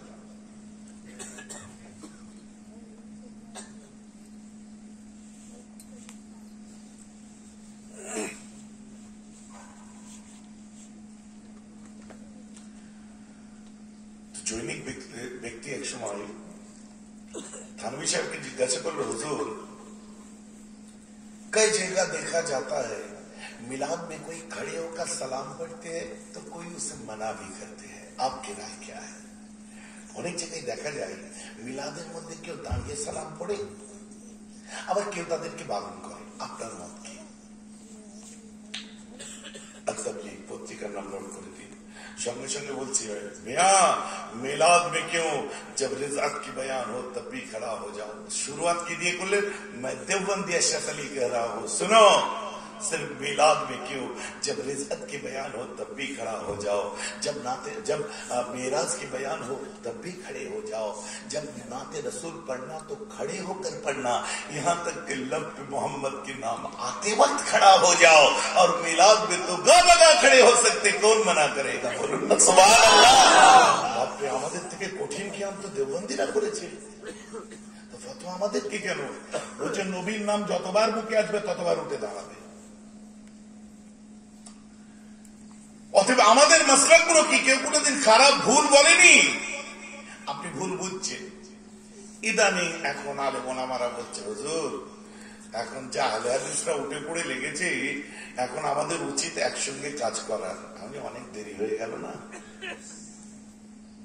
কারণ এখন আহলে হাদিসরা আবার দেওবন্দীদের উপরে বাতিল ফেরকা দিয়ে, বাতিল ফতোয়া দিয়ে দিয়েছে।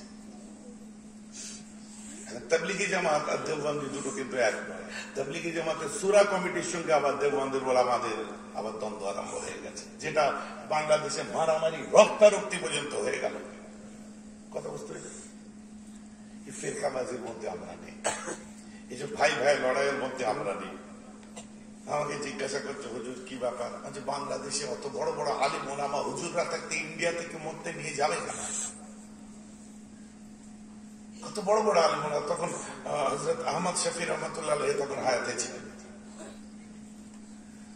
কথাটা বুঝুন, ফুরফুরা সিলসিলার মানুষ দাদা হুজুরকে ভালোবাসেন। এইগুলো আমাদের না জানা থাকলে কালকে খারাপ লাগবে। আজকে তাবলীগী জামাতের ওই ছেলেটার এত অহংকারের পিছনে কারণ কি? ও হাঁচির দোয়া কাছির দোয়াটা শিখেছে তাই, ও পেচ্ছাপ পায়খানার দোয়াটা শিখেছে তাই। আর আমাদের কিছু হলে দাদা হুজুর করেছে, কোনো ব্যাপার নয়, চলো। জানাজার নামাজ পড়তে যেও শান্তি নেই।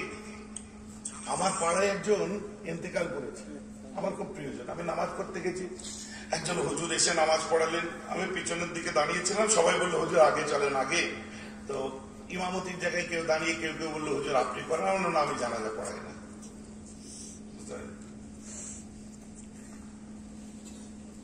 তো হুজুর জানাজা পড়ালো। জানাজা যখন পড়া হয়ে গেল, 4 তাকবীর শেষ হলো, হওয়ার পর আসসালামু আলাইকুম ওয়া রাহমাতুল্লাহ, আসসালামু আলাইকুম ওয়া রাহমাতুল্লাহ, সালাম ফিরল। আমরা কি করি? সঙ্গে সঙ্গে কাতার ভেঙে ফেলি। কাতার ভেঙে আলহামদুলিল্লাহ শরীফ পড়ি, ফাতিহা পড়ি, ইখলাস পড়ি, দরুদ শরীফ পড়ি, তারপরে দোয়া হয়। এবারে কেসটা কি হয়েছে? এবারে কাতার ভেঙে সব দাঁড়িয়ে আছি, যে যে যার পড়ছি। এখন হুজুরও বুঝতে পারছেন এরা দাঁড়িয়ে আছে কেন, আর আমরাও অপেক্ষায় আছি হুজুর বোধহয় এবার হাত তুলবে, হয়তো তোমরা পড়ো, এটা বলতে ভুলে গেছে। আর হুজুর জানে জানাজা হয়ে গেছে, আর কিছু লাগবে না। আর আমরা জানি আমরা পড়ছি, হুজুর দোয়া করবে। কেসটা কি হচ্ছে বুঝতে পারছেন তো? তারপরে দেখি হুজুর তো কিছু পড়ে না, আস্তে আস্তে পেছনের দিকে যেয়ে দাঁড়িয়ে রয়েছে। আমি আস্তে করে এগিয়ে যাই, আল্লাহুম্মা আমিন বলে হাত তুলে নিয়েছি। সবাই মনে করছে হুজুর ছিল বলে জানাজাটা উনি পড়েছে, দোয়াটা এনার উপর ছেড়ে দিয়েছে। জায়গাটা মেকআপ হয়ে গেছে, বুঝতে পেরেছেন? খুব সুন্দর হয়েছে। আচ্ছা, গেল গেল। তারপরে আমি দোয়াটা শেষ করে পাশে এসে দাঁড়িয়েছি। এবার সব একবার শেষ দেখা, মুখ টুক দেখছে। উনি আমার পাশে যাবো, যে একটা কথা বলবো হযরত। জি বলেন। যে দোয়াটা করার পিছনে কি যুক্তি আছে? আমি ইগনোর করলাম, আমার ছাড়ুন না, দোয়াই তো করেছি, অসুবিধা কি আছে? না, জানাজাটাকে দোয়া নয়, সব কথা এখন আলোচনা করার সময়। ঠিক আছে, দোয়াই তো করেছি, আল্লাহর কাছে হাত ধরো, জানো সব বেশি সব কিছু কথা বলতে নেই। না না, আমার জানার ইচ্ছা, আপনি যে জানাজার পরে যে দোয়া করলেন কেন? কি এমন হলো? আমি কার মেয়ে নিয়ে পালালাম? দোয়া করতে আল্লাহর কাছেই তো হাত তুলেছি। তোমার বোনের হাত ধরে টেনেছি না তোমার বউয়ের হাত ধরে টেনেছি? হাত আল্লাহর কাছে তুলেছি, তুলবো না পারে? চলো সাইডে চলো, লোকজন শুনছে, সাইডে নিয়ে গেলাম। আচ্ছা হুজুর, জানাজার পরে হাত তোলা চলবে না কেন আপনি বলেন তো? বুঝলেন না, জানাজাই তো দোয়া, আবার আলাদা দোয়ার কি দরকার? আচ্ছা, জানাজা দোয়া না? হ্যাঁ দোয়া। আচ্ছা, নামাজ দোয়া না? নামাজ আবার কি? নামাজ নামাজ। আর চলুন, আল্লাহু আকবার, সুবহানাল্লাহ, ইমামতি যারা করে এটা পড়ে। আলহামদুলিল্লাহি রাব্বিল আলামিন, আর রহমানির রহিম, মালিকি ইয়াউমিদ্দিন, ইয়্যাকা না'বুদু ওয়া ইয়্যাকা নাস্তাঈন, ইহদিনাস সিরাতাল মুস্তাকিম, সিরাতাল লাযীনা আন'আমতা আলাইহিম গায়রিল মাগদুবি আলাইহিম ওয়ালাদ-দাল্লিন।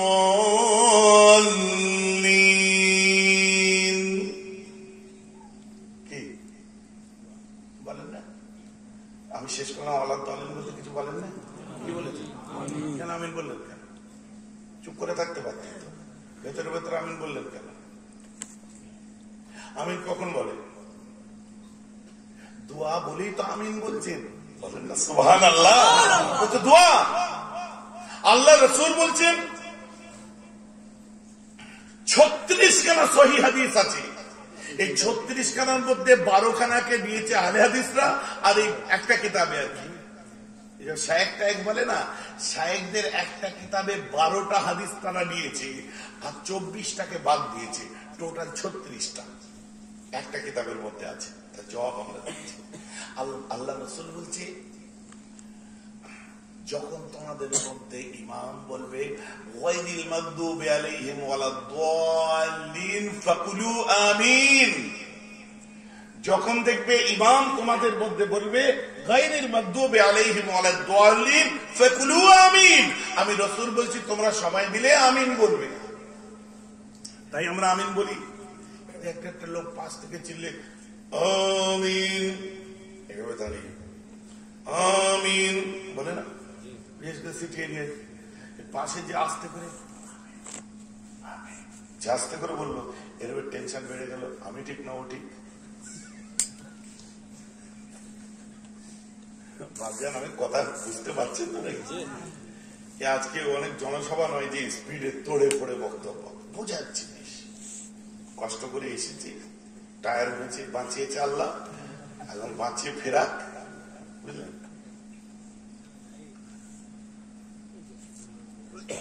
এখন আল্লাহ রাসূল আমিন বলতে বলেছেন, সেই লোকটা আমিন বলেছে, সে জোরে বললো, আমি আসতে বললাম। কথা বলতে এখন কে ঠিক? ভেতরে ভেতরে আমার টেনশন বেড়ে গেল। শেষ করলাম, ভাই তুমি জোরে বললে কেন? ওই যে আল্লাহ রাসূল কি বলছে, ইমাম, যখন ইমাম তোমাদের মধ্যে ইমামতি করবে এবং যখন বলবে গায়রিল মাগদুবি আলাইহিম ওয়ালাদ দাল্লিন, তখন আল্লাহ রাসূল বলছে তোমরা সব আমিন বলো। রাসূল আমিন বলতে বলেছে, আমরা আমিন বলেছি, হাদিসের দলিল আছে। তখন তুমি টেনশন করছো, আস্তে করে বললাম, জোরে বললো। নবী তো আস্তে কি জোরে বলে না। ও ঠিক আছে, আমার মাঝে এক হুজুর যা করেছে আমিও তাই করেছি, ছাড়। ফিনিশিং এই জায়গাতে আছে। দাদা হুজুর যা করেছে আমিও তাই করেছি, বৈশাখ আল্লামা যা করেছে আমিও তাই করেছি। এর তো কি বড় আলেম, ছাড় তো, মজবুত হয়ে গেল। রাইট। কিন্তু আমার প্রশ্ন ওই আপনার কি বলে টার্গেট পয়েন্ট, আমার প্রশ্ন সেটা কি, বৈশাখ আল্লামা কেন আসতে করলেন? মেজর হুজুর কেবলা মুফতি আজম ফতোয়া সিদ্দিকিয়া তাহকিকুল মাসাইলে কেন আসতে আমিনের কথা বললেন? সমস্ত উলামারা ফতোয়া শামিল মধ্যে কেন আসতে আমিনের কথা বললেন? এমনকি সাহাবায়ে কেরামরাও আসতে আমিনের কথা কেন বললেন? বলুন না সুবহানাল্লাহ। এই কথাই আপনারা মজবুত অলরেডি হয়ে গেছে, কিন্তু আসতে আমিন কেন বলেছে সাহাবারা? আল্লাহ রাসূল বলেছে ফাকুলু আমিন কাতামিনিল মালাইকাতি কারণ কাদ গফরাল্লাহু তাআলা মা তাকদ্দামা মিন যামবিকা ওয়া মা তাআখারা। আল্লাহ রাসূল বলছি যখন ইমাম ওয়ালা দাল্লিন বলবে তোমরা আমিন বলো, কাতামিনিল মালাইকাতি, কা মানে যেরকম ভাবে আমিন বলেছে মালায়েকা ফেরেশতারা তাদের মতো বলো। ফেরেশতাদের আমিন কি শোনা যায়? কথা কি শোনা যায়? তো আল্লাহ রাসূল আস্তে বলতে বলেছিলেন। কাল থেকে যারা আমিন বলবে আস্তে করে, দেখবে তাদের মজবুতি বেড়ে যাবে। না, আমাদের দলিল আছে। পারবে কি পারবে না? তো এই ট্রেনিং এর দরকার আছে না? তাই আমি বলি, দেখুন, যে মসজিদে অধিকাংশ মুসল্লি গ্রামবাসীরা আস্তে করে আমিন বলে, আপনি নিজে যে ক্রিয়েটিভিটি দেখাবেন না। যে মসজিদে রাফায়দান করে না, হাত ঝাড়ে না, আপনি রাফায়দান করে ক্রিয়েটিভিটি দেখাবেন না। যে মসজিদে প্রথম রাকাতে চলে গেলেন, সেজদা দিয়ে আমরা কি প্রথম রাকাতে উঠে দাঁড়িয়ে পড়ি, এরা কি করে একটুখানি বসে তারপর উঠে দাঁড়ায়। কেন নাম করে দাঁড়ান? এটা সুন্নাত, তুমি পড়েছো, আমি ঘাস কেটেছি। ওটা কোন সময় ছিল? আল্লাহ রাসূল অসুস্থ হালে ছিলেন, প্রথমে জ্বর, তারপর মাথার ব্যথা হয়েছিল, পরে বুকের যন্ত্রণা হয়েছিল। কথাটা বুঝতে পারছেন কি পারছেন না? আমার রাসূল অসুস্থ অবস্থায় একবারে উঠে দাঁড়াতে কষ্ট হচ্ছিল, তাই দুটো সেজদার পরে একটু রেস্ট নিয়ে উঠে দাঁড়িয়েছিলেন। আপনিও করুন, যখন আপনি অসুস্থ থাকবেন তখন সুন্নত, সুস্থ থাকলে ওটা সুন্নত নয়। আজকে বোঝা যাচ্ছে তো নাকি? কথা বুঝতে পারছি? আত্মাইয়াত পড়ছি, আঙুল এরকম করে পড়ছি না, এটা এরকম। এইসব নিয়ে আলোচনা করলে একটা ট্রেনিং সেন্টারের দরকার, যেখানে আমার উলামা বোর্ডের কেউ আসবে, 3 মাস ছাড়া আমি আসবো। এখন দাওয়াত করতে যে কত সোর্স ধরে করতে হচ্ছে, তখন আমি বলবো কবে আসছি, ডেটটা ঠিক করো। পয়সার কমি পড়েছে বলে নয়, আর বাজার খারাপ বলে নয়। আমাদের কিছু সমাজের প্রতি দায়বদ্ধতা আছে, যেগুলো আমাদের পালন করতে হবে। বছরে একবার ওয়াজ করলাম, চলে গেলাম, হয়ে গেল। আপনারা সংকল্প করুন, কমিটির ছেলেরা ঠিক করুন, যাতে প্রত্যেক 3 মাস ছাড়া, 2 মাস ছাড়া, 1 মাস ছাড়া ওলামা বোর্ডের কেউ না কেউ আপনার কাছে আসতে পারে। বছরে এখন 1 বার, 2 বছরে 1 বার পাচ্ছেন, তখন বছরে 2 বার থেকে 3 বার পাবেন। কথাটা আমার বুঝতে পারছেন কি পারছেন না? লাস্টে আধা ঘন্টা 15 মিনিট জিকিরের মধ্যে দিয়ে শেষ করা হবে, তালকিনে জিকির, তালিমে জিকিরের মধ্যে দিয়ে। তবে তো আমাদের চেনা যাবে নিজেদের, কেন ওলিয়া উলিয়াদের ভালোবেসেছি তো বুঝতে হবে। তাই বললাম কি হুজুর ওটা কি দোয়া নয়? বলছে হ্যাঁ দোয়া। সুবহান রাব্বিয়াল আযীম এটা কি দোয়া নয়? বলছে হ্যাঁ এটাও তো দোয়া। সুবহান রাব্বিয়াল আলা এটা কি দোয়া নয়? বলছে হ্যাঁ এটাও দোয়া, কিন্তু নামাজের মধ্যে দোয়া। আমি বলছি ওটা নামাজের মধ্যে দোয়া আর এটা জানাজার নামাজের মধ্যে দোয়া। বলুন না সুবহানাল্লাহ। নামাজ আপনাকে মানতেই হবে, জানাজা মাইয়াতের জন্য শুধু দোয়া নয়। যদি দোয়া হতো আপনি নামাজের নিয়ত করছেন কেন? আর আল্লাহ রাসূল জালালাইন শরীফ খুলুন, রাসূল মুফাসসিরিন ইমাম জালালউদ্দিন সুয়ুতী এটা ডিপে ঢুকলে অসুবিধা নেই তো বুঝতে, ঢুকি না? হ্যাঁ দলিল আদিল্লাহর ওয়াজ হোক না, কান শুদ্ধ প্রচুর শুনেছেন। রাসূল মুফাসসিরিন ইমাম জালালউদ্দিন সুয়ুতী রাহমাতুল্লাহি আলাইহি জালালাইন শরীফের হাসিয়াটা খুলে দেখুন। আল্লাহ রাসূল দুনিয়ার বাদশা, তিনি বলছেন নামাজের মধ্যে হাদিস পাক তুলে ধরা বলছে আল্লাহর কাছে দোয়া চাওয়ার, হাত তোলার, আল্লাহর কাছে চাওয়ার উত্তম মোক্ষম সব থেকে বেহতার সময় হচ্ছে নামাজের পর। সুবহানাল্লাহ।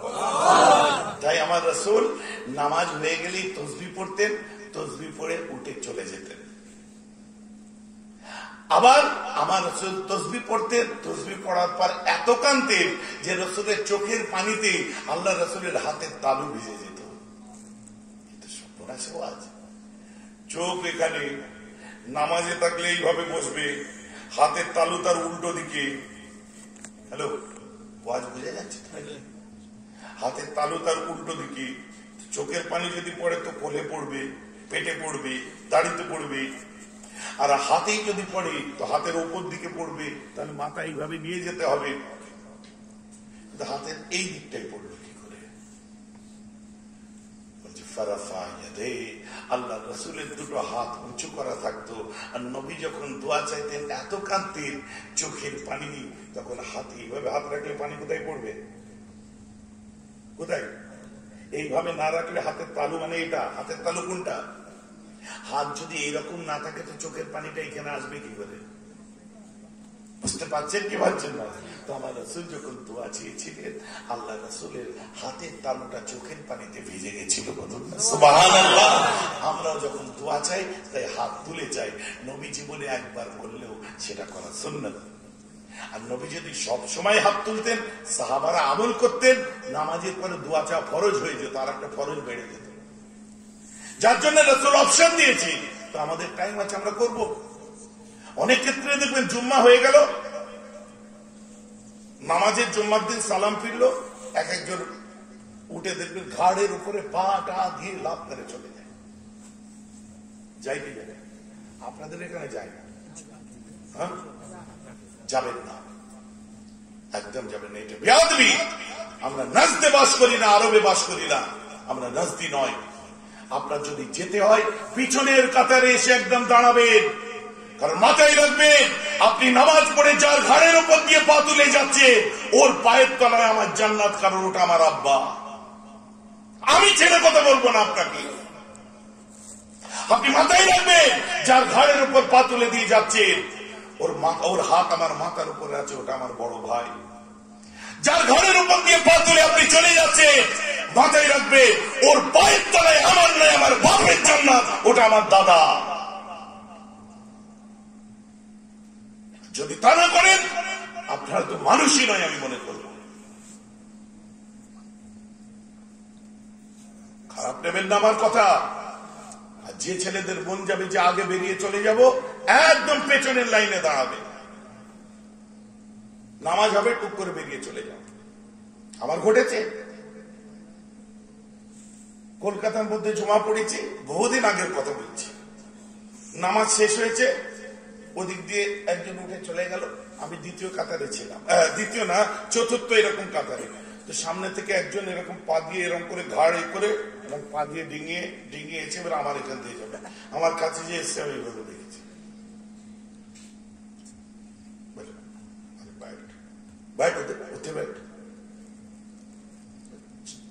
बैठो तुम उधर। हमको जाना है जी। अब बैठो, जाना होता तो पीछे खड़े होते तुम। चलो इधर बैठो। চমকে উঠেছে সব, বুঝলেন? সে বেচারা চুপ করে বসে दुआ से फारिग हो गए, फिर जाना। इससे पहले नहीं, अगर जाना ही होता तो पीछे खड़े होते। गुस्ताख, बेअदब, नमाजी मुसल्ली परहेजगार जितने सारे हैं, तुम्हारा कोई बाप लगता है, दादा चाचा लगता है, उसके कंधे के ऊपर से तुम जाओगे। कितना बड़े तुम साड़ा बन गए भाई। तो আপনাদেরকেও বলছি, কথাটা খারাপ লাগছে নাকি শুনতে? এটা দৃষ্টিকটু লাগে কি লাগে না? যুবকদের বলি, তোদের যদি এতই তাড়া থাকে আর তোদের এতই বেশি সব হয়ে গেছে, আল্লাহর কাছে হাত তোলার একবার দরকার নেই। আল ইয়াউমিল জুমাতি আফজালু ইয়াউমিন ফি ইয়াউমিহি, সারা সপ্তাহ সরদার বছরে একবার আসে, সেই দিনেতে তোর মা বাপ দাদুর জন্য দোয়া চাইতে তোর বুকে যদি এত কষ্ট লাগে, जुमा के दिन एक घड़ी वो होते हैं दुआ मुंह से निकले नहीं वहां कबूल हो जाते हैं। बोलुन ना सुभान अल्लाह। तो যদি তারও না প্রয়োজন হয়, তোকে মসজিদে প্রথম দিকে আসার অধিকারই নেই তোর। ও যেখানে ওই রকম করে তুই সেই মসজিদে যা, সবাই পালাবে, তুইও পালাবি। আর বাকি দেশে গণতন্ত্র আছে, তোমায় যদি অমনি করতে ইচ্ছা করে, তুমি হয় লাইনের পেছনে দাঁড়াও, নাহলে নিজের ঘরে যে তুমি হাত ঝাড়ো, পা ঝাড়ো, গলা ঝাড়ো, নাক ঝাড়ো, যা খুশি তুমি ঝাড়ো হয়ে যাও। কথাটা বুঝতে পারছি না? তোমার বাড়িতে করো। এখানে অধিকাংশ মানুষ ওইভাবে করে অভ্যস্ত নেই। তুমি যখন করছো, পাশের লোকের খেয়ালটা তোমার দিকে যাচ্ছে, তোমার জন্য এই লোকটার নামাজ নষ্ট হচ্ছে। খারাপ লাগছে কথা শুনতে? একটা ক্রিয়েটিভিটি দেখাবার কি দরকার আছে ভাই?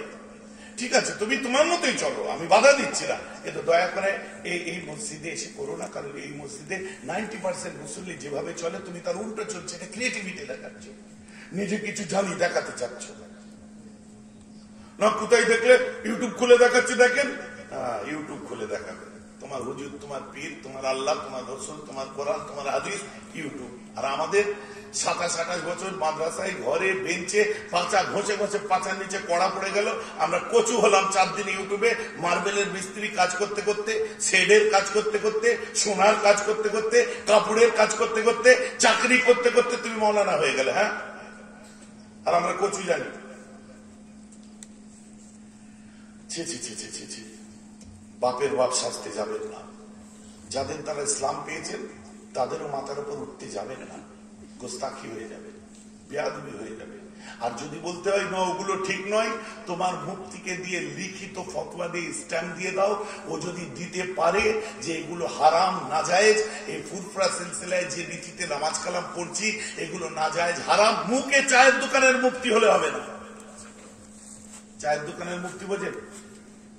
খালি চায়ের দোকানে ফটফট করে, পাড়ায় সেই বাঁশ দিয়ে ঠুকে ঠুকে পেরেক দিয়ে করে, অনেকজন বসে, কি বলে, ওই মাচার মুক্তি হলে হবে না, জাগা মতো কাজে লাগাতে হবে। আমাদের সমাজে হুজুর মৌলানা গুলো সব গন্ডগোল হয়ে গেছে। যেদিকে ধল ভারী সেদিকে টাল মারে। ফুরফুরার কাছে ফুরফুরাওয়ালা, তবলিগের কাছে তার মতো, আলে হাদিসের কাছে হুজুর আপনি বলছেন, আল্লাহ আপনি মাইন্ড করবেন না, আমি বোঝাবার জন্য বলছি। এই যে যেখানে হলে পানি পাচ্ছে সেদিকে যাচ্ছে। আরে লোকের বাপকে বাপ বলতে বলতে একদিন নিজের বাবার নামই তো ভুলে যাব। তো আমাদের এই মাসলাক গুলো নাজায়েজ হারাম স্ট্যাম্প মেরে সই করে ফতোয়া দিয়ে দেন, আমি মেনে নেবো। আর যখন ফতোয়া স্ট্যাম্প মেরে দিতে পারছেন না, আর পারবেনও না, অল ওভার ওয়ার্ল্ড থেকে হাতি ঘোড়া গেল তল, মশাই বলে কত জল, হতে পারেন, এটা পারবেন না। হক মাশরাব তাম দুনিয়া থেকে এটা সার্টিফিকেট আপনার মতোই মাচা হুজুরের নেওয়ার দরকার নেই, আর চায়ের দোকানের মৌলানা নেওয়ার দরকার নেই। এটা হক মাশরাব অল ওভার ওয়ার্ল্ড, দামেস্ক থেকে, সিরিয়া থেকে, আজহার থেকে, মদিনা থেকে, মক্কা থেকে, হারামাইন শরীফের মুফতিদের থেকে আরম্ভ করে এই মাশরাব থেকে হক মাশরাব বলেছে, যেটা এখানে ফুরফুরা সিলসিলা নাম। অল ওভার ওয়ার্ল্ডে দেখুন আমাদের এই আকীদাটা বর্তমান 97% মুসলমান।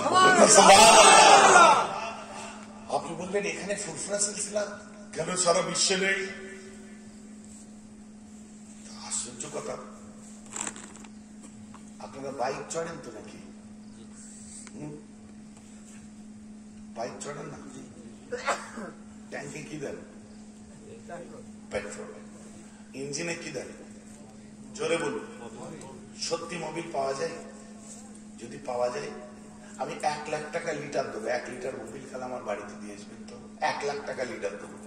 এই 350 টাকা লিটার আমি দেবো না, 1 লাখ টাকা লিটার দেবো। কি আশ্চর্য, যে কোনো পাম্পে যাবেন, যেখানে যাবেন মোবিল পেয়ে যাবেন। না গুরু, ওটা মোবিল পাবেন না, ক্যাস্টর অয়েল পাবেন। ওটা মোবিল পাবেন না, সার্ভো পাবেন। ওটা মোবিল পাবেন না, জিটিএক্স পাবেন। ওটা মোবিল পাবেন না, ইএলএফ পাবেন। ওটা মোবিল পাবেন না, জিএমও পাবেন। ওটা মোবিল পাবেন না, ইএলএফ পাবেন।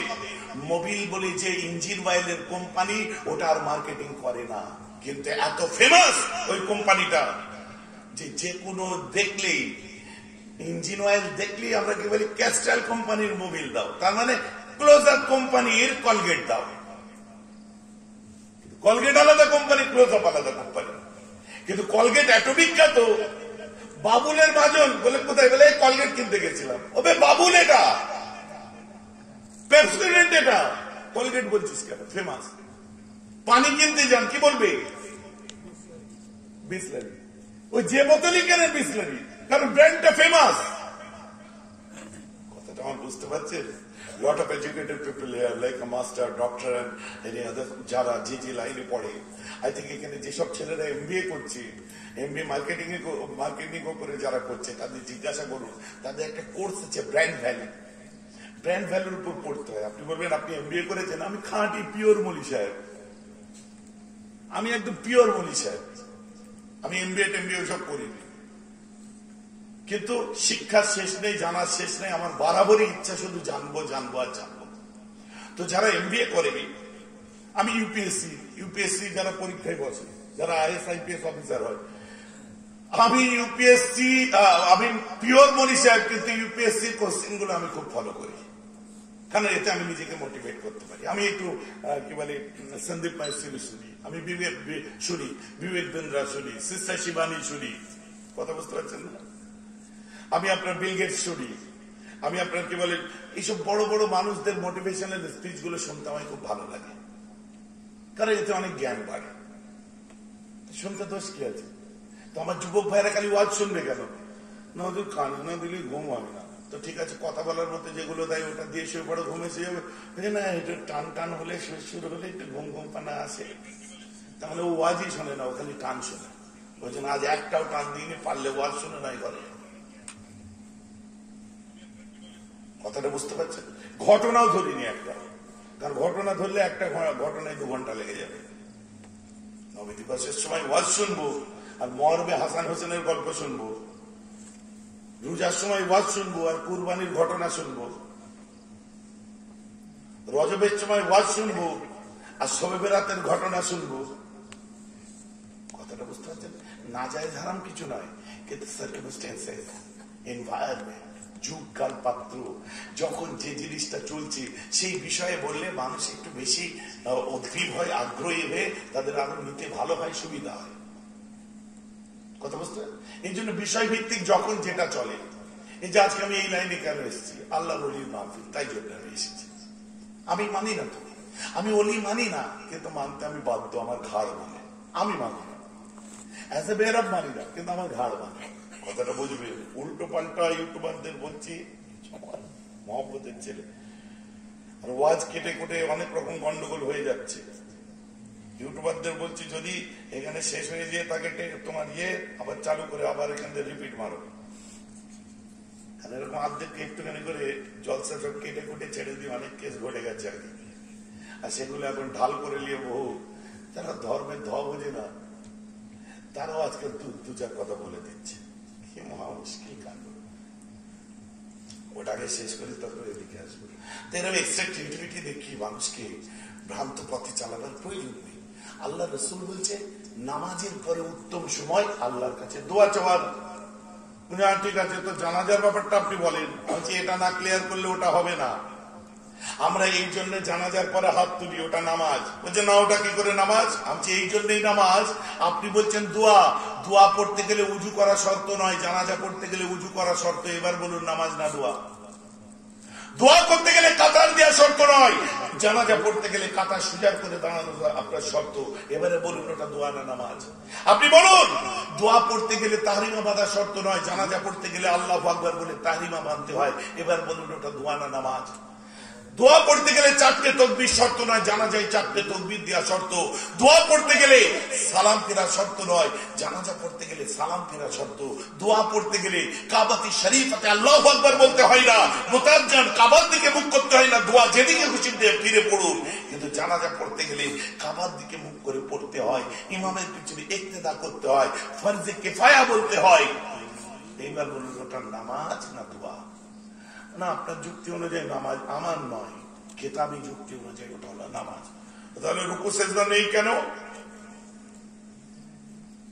আচ্ছা আছে তো রুকু সেজদা, কোথায় জানাজার রুকু সেজদা আছে? আচ্ছা জানাজায় রুকু সেজদা আজান ইকামত সব আছে। আপনি একটা আশ্চর্য কথা বলছেন না, আপনারাও তো চমকে যাবেন। জানাজায় আজান আছে, ইকামত আছে, তা আপনার যখন আজান হয় তখন নামাজ নেই, যখন নামাজ হয় তখন আজান নেই, এটা বুঝতে পারছেন না?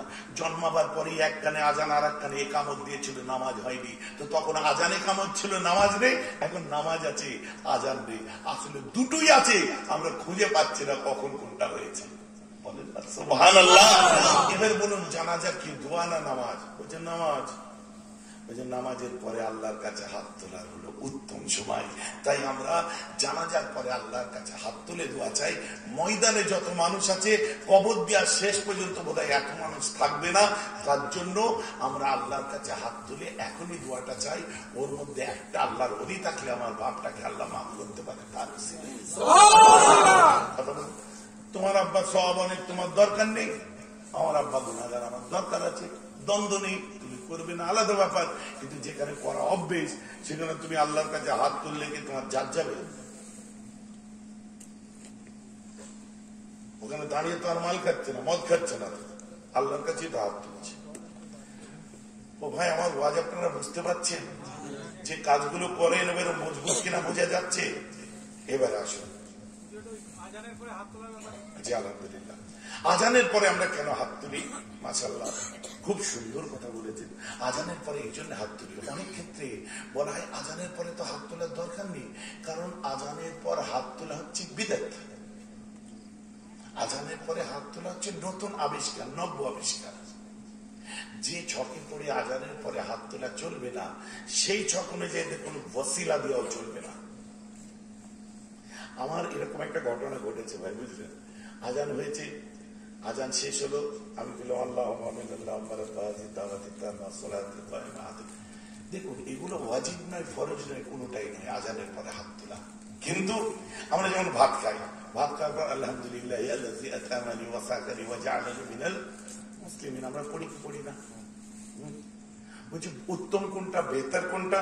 ফতোয়ায়ে স্বামী বলুন, বলছে যে কোনো দোয়া আল্লাহর কাছে পড়ার সময় আল্লাহ রাসূলও যখন যে কোনো দোয়া আল্লাহর কাছে চাইতেন তখন তিনি হাত দুটোকে উপর দিকে আল্লাহর কাছে তুলতেন। এমনকি জান্নাতুল বাকিয়াতে যে যখন দাঁড়িয়ে দোয়া চাইছে আল্লাহ রাসূল হাত তুলে দোয়া চেয়েছেন, পাশে আম্মা জান আয়েশা এসে দাঁড়িয়ে তিনিও হাত তুলেছেন। যখন হাত নামিয়েছে আয়েশা আমি কি তোমার হক মেরে দিচ্ছিলাম, ভয় পেয়েছো? বলছে না আপনার দেখতে পাইনি তাই এলাম। বলছে আমি একটু জান্নাতুল বাকিতে জিয়ারতে আসলাম, একটু হাত তুলে দোয়া চাইছিলাম। তো দোয়া চাইতে গেলে হাত তুলতে হয়, রাসূলুল্লাহ এটা শিখিয়েছে। তো আজানের পরে যে দোয়াটা আমরা মুখে পড়ছি ওটা মুখে পড়লে হয় অনেকে বলে, কিন্তু হাত তুলছি কেন? হাত তোলাটা হচ্ছে রাসূলের সুন্নাত। তো দোয়ার সওয়াবের সাথে সাথে আমরা রাসূলের সুন্নাতটা জুড়ে দিই। এক্ষেত্রে দেখবেন একটা ক্লাস আছে তারা বলে যে হাত তোলাটা হচ্ছে বিদআত, শুধু দোয়া পড়লেই হবে। কিন্তু তাদের কাছে লক্ষ্য করবেন কারো ওসিলা দিয়ে দোয়া চাওয়া বিদআত। তারা বলে আল্লাহর কাছে ডাইরেক্ট চাও, ঠিক আছে? এনারাই বলছে হাত তোলা চলবে না, বাকি আর অন্য কোনো মানুষ বলে, ঠিক আছে? এখন আমার ক্ষেত্রে অনেক ঘটনা ঘটেছে, আমি হাত তুলে দোয়া চেয়েছি, ঠিক আছে? দাদা কেস হয়েছে ন্যাশনাল লাইব্রেরিতে, এখন মনে পড়েছে, পুরনো ওয়াজ আমার, হ্যাঁ অনেক দিনে ন্যাশনাল লাইব্রেরিতে রিসার্চের জন্য যাওয়া হয়। তো হঠাৎ করে একজন লোক, একটা ছেলে আছে, সেও কোন একটা বিষয়ে এ করে, আর আমাকে দেখলে হ্যালো ইনডাইরেক্ট वाले कैसे हो, चलो ठीक है इग्नोर करी, चल ठीक है करिए था, अरे इनडाइरेक्ट वाले इधर आ जाओ।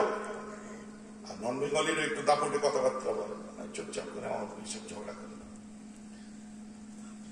खाची भूख করে এসে বসে পড়লো सामने, चलो बिस्मिल्लाह करते हैं इनडायरेक्ट वाले, हमें भी खिलाओ। हाँ जी भाई सुन, मेरा एक नाम है, मेरा अकीका हो चुकी है, तो हमें जब भी देखते हो हमें तो तुम बोलते हो इनडायरेक्ट वाले, तो डायरेक्ट कौन है, इनडायरेक्ट कौन है?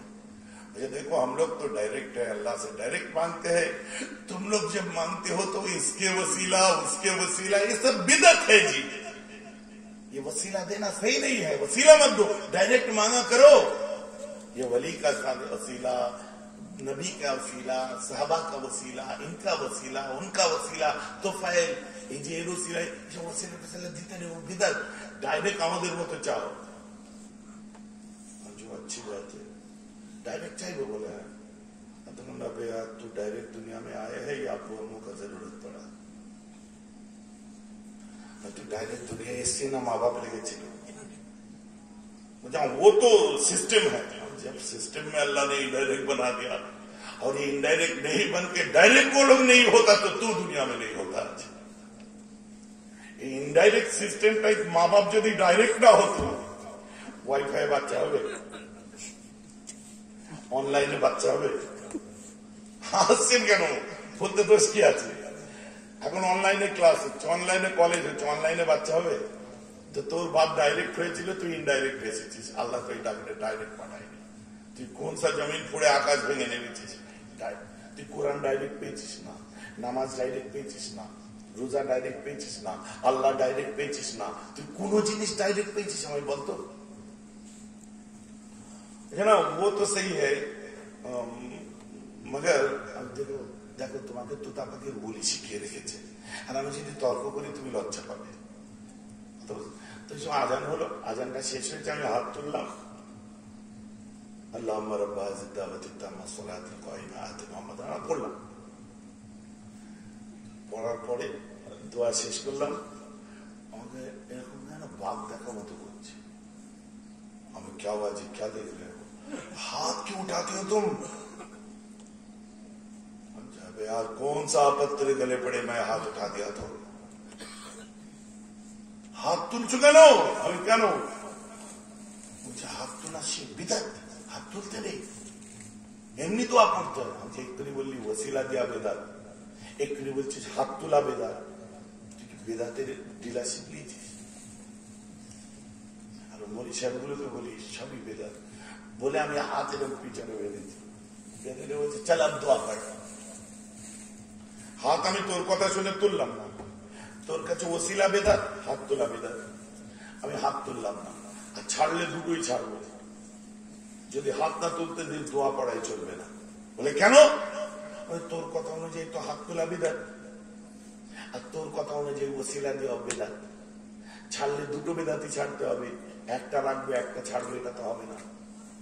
বুঝো তো দোয়ার মধ্যে কি বেদাত আছে? আমি তো দোয়া পড় পড়ছি, আল্লাহুম্মা রাব্বা হাযিহি দাওয়াতিত তাম্মা সালাতিল কায়িমা আতি মুহাম্মাদানিল, জোরে বলুন, জোরে বলুন, ওয়াসিলাতু ওয়াল ফাদিলা ওয়াদ দারাজাতির রাফিআ।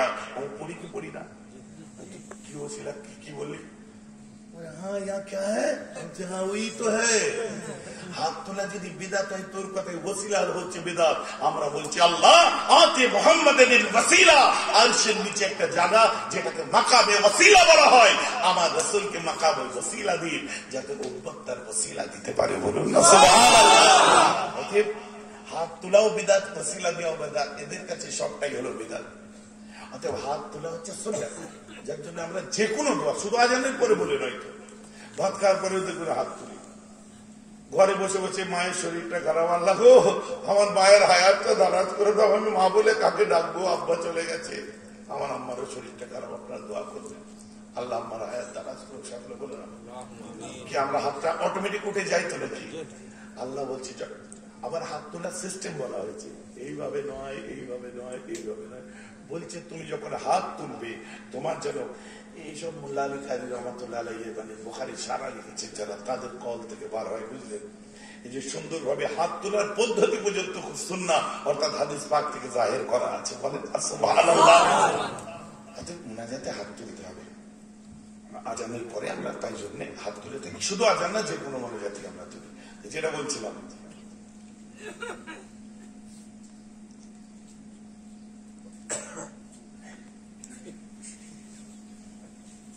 জোরে বল, আস্তে আস্তে বলছি সবসময়। মাশাআল্লাহ, আল্লাহ।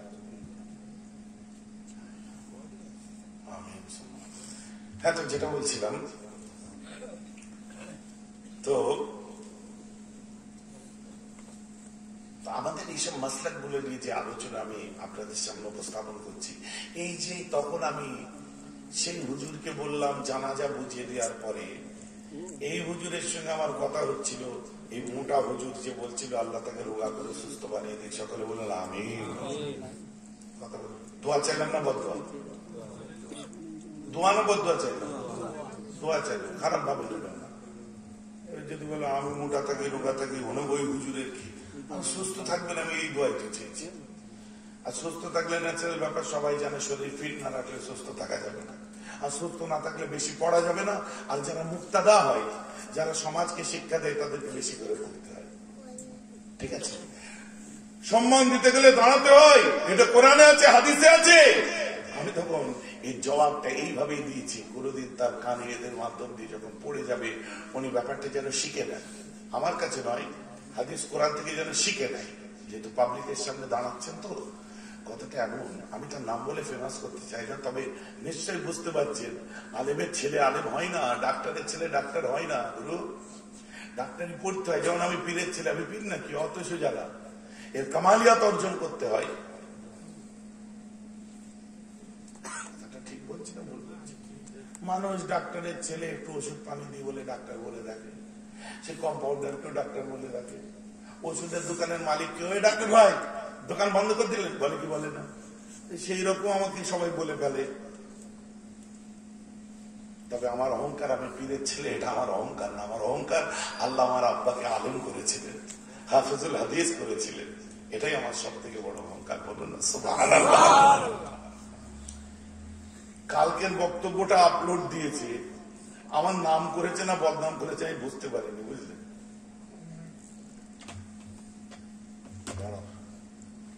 বিরক্ত লাগছে আপনাদের? আমি হাসবো না কাঁদবো এটাও বুঝতে পারছি না, আর বিরক্ত লাগছে আপনার কি বলে, এটা আমার নাম করলে না বদনাম করলে এটাও বুঝতে পারছি না। কি আসলে আপনাদের একটু আমি বুঝিয়ে দেন দিন।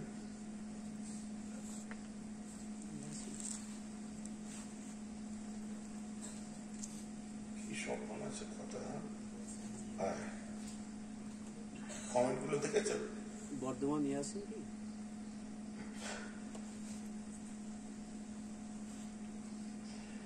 এখানে লিখছে বর্তমান ফুটবলের প্রতি আমার যে ভুল ধারণাগুলো ছিল, আমার বক্তব্য শুনে লিখছে, ছিল তা আজ সত্যি ভেঙে গেল। সত্যি আজ পীর বংশীয় শিক্ষিত মানুষ আছে, স্বীকার করতে হবে, কথা এটা না। আপনার কথাগুলো খুব মূল্যবান, বাঁধিয়ে রাখা হবে, এটা না। Real Islamic scholar, lots of respect to you sir.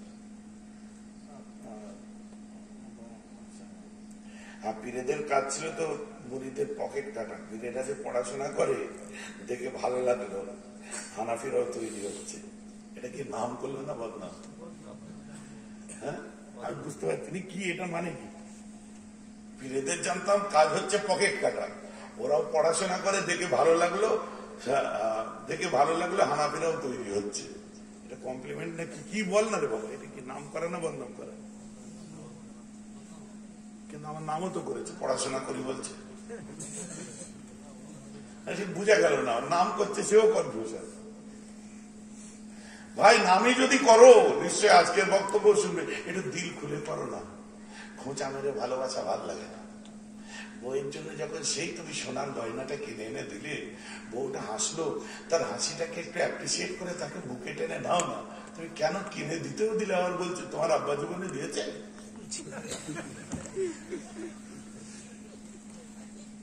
কথা বুঝতে কেসটা সেরকম হলো না? মানে এর নাম না করে উপায় নেই, বেচারা করে। আল্লাহ তোমাকে ভালো রাখুক, সুস্থ রাখুক, হায়াত দারাজ করুক। আল্লাহ তোমার সঙ্গে আমি কোনোদিন দেখা সাক্ষাৎ করাক, আমি তোমাকে বুকে করে জড়িয়ে ধরবো আর বলে সোনার চ্যাংড়া আমার কোলে এসো, আসুন এক গ্লাস পানি আপনাকে দেবো, বসে খাবেন না দাঁড়িয়ে খাবেন? জোর করে বলবো। হাজি সাহেব চাচারা কোথায় গেলেন? আছেন এর মধ্যে? কেউ আছে হাজি সাহেব এর মধ্যে? আছেন? হাত তুলে দেখাবেন কে হজ করেছে?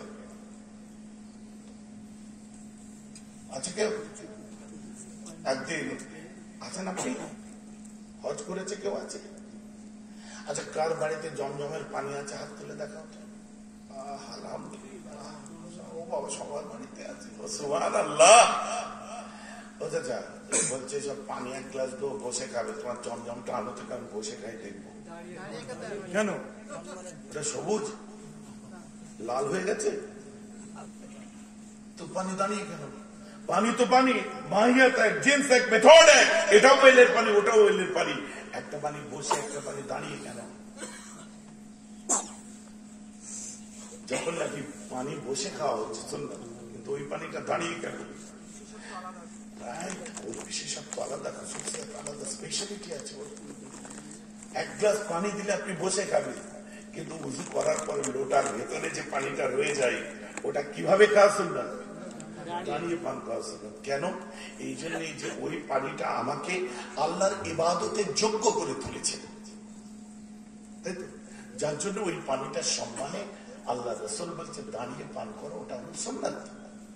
ঠিক আছে, কিন্তু কেস তো গন্ডগোল অন্য জায়গায়। ওটা তো লোটার পানি লোটাতেই রয়ে গেছে।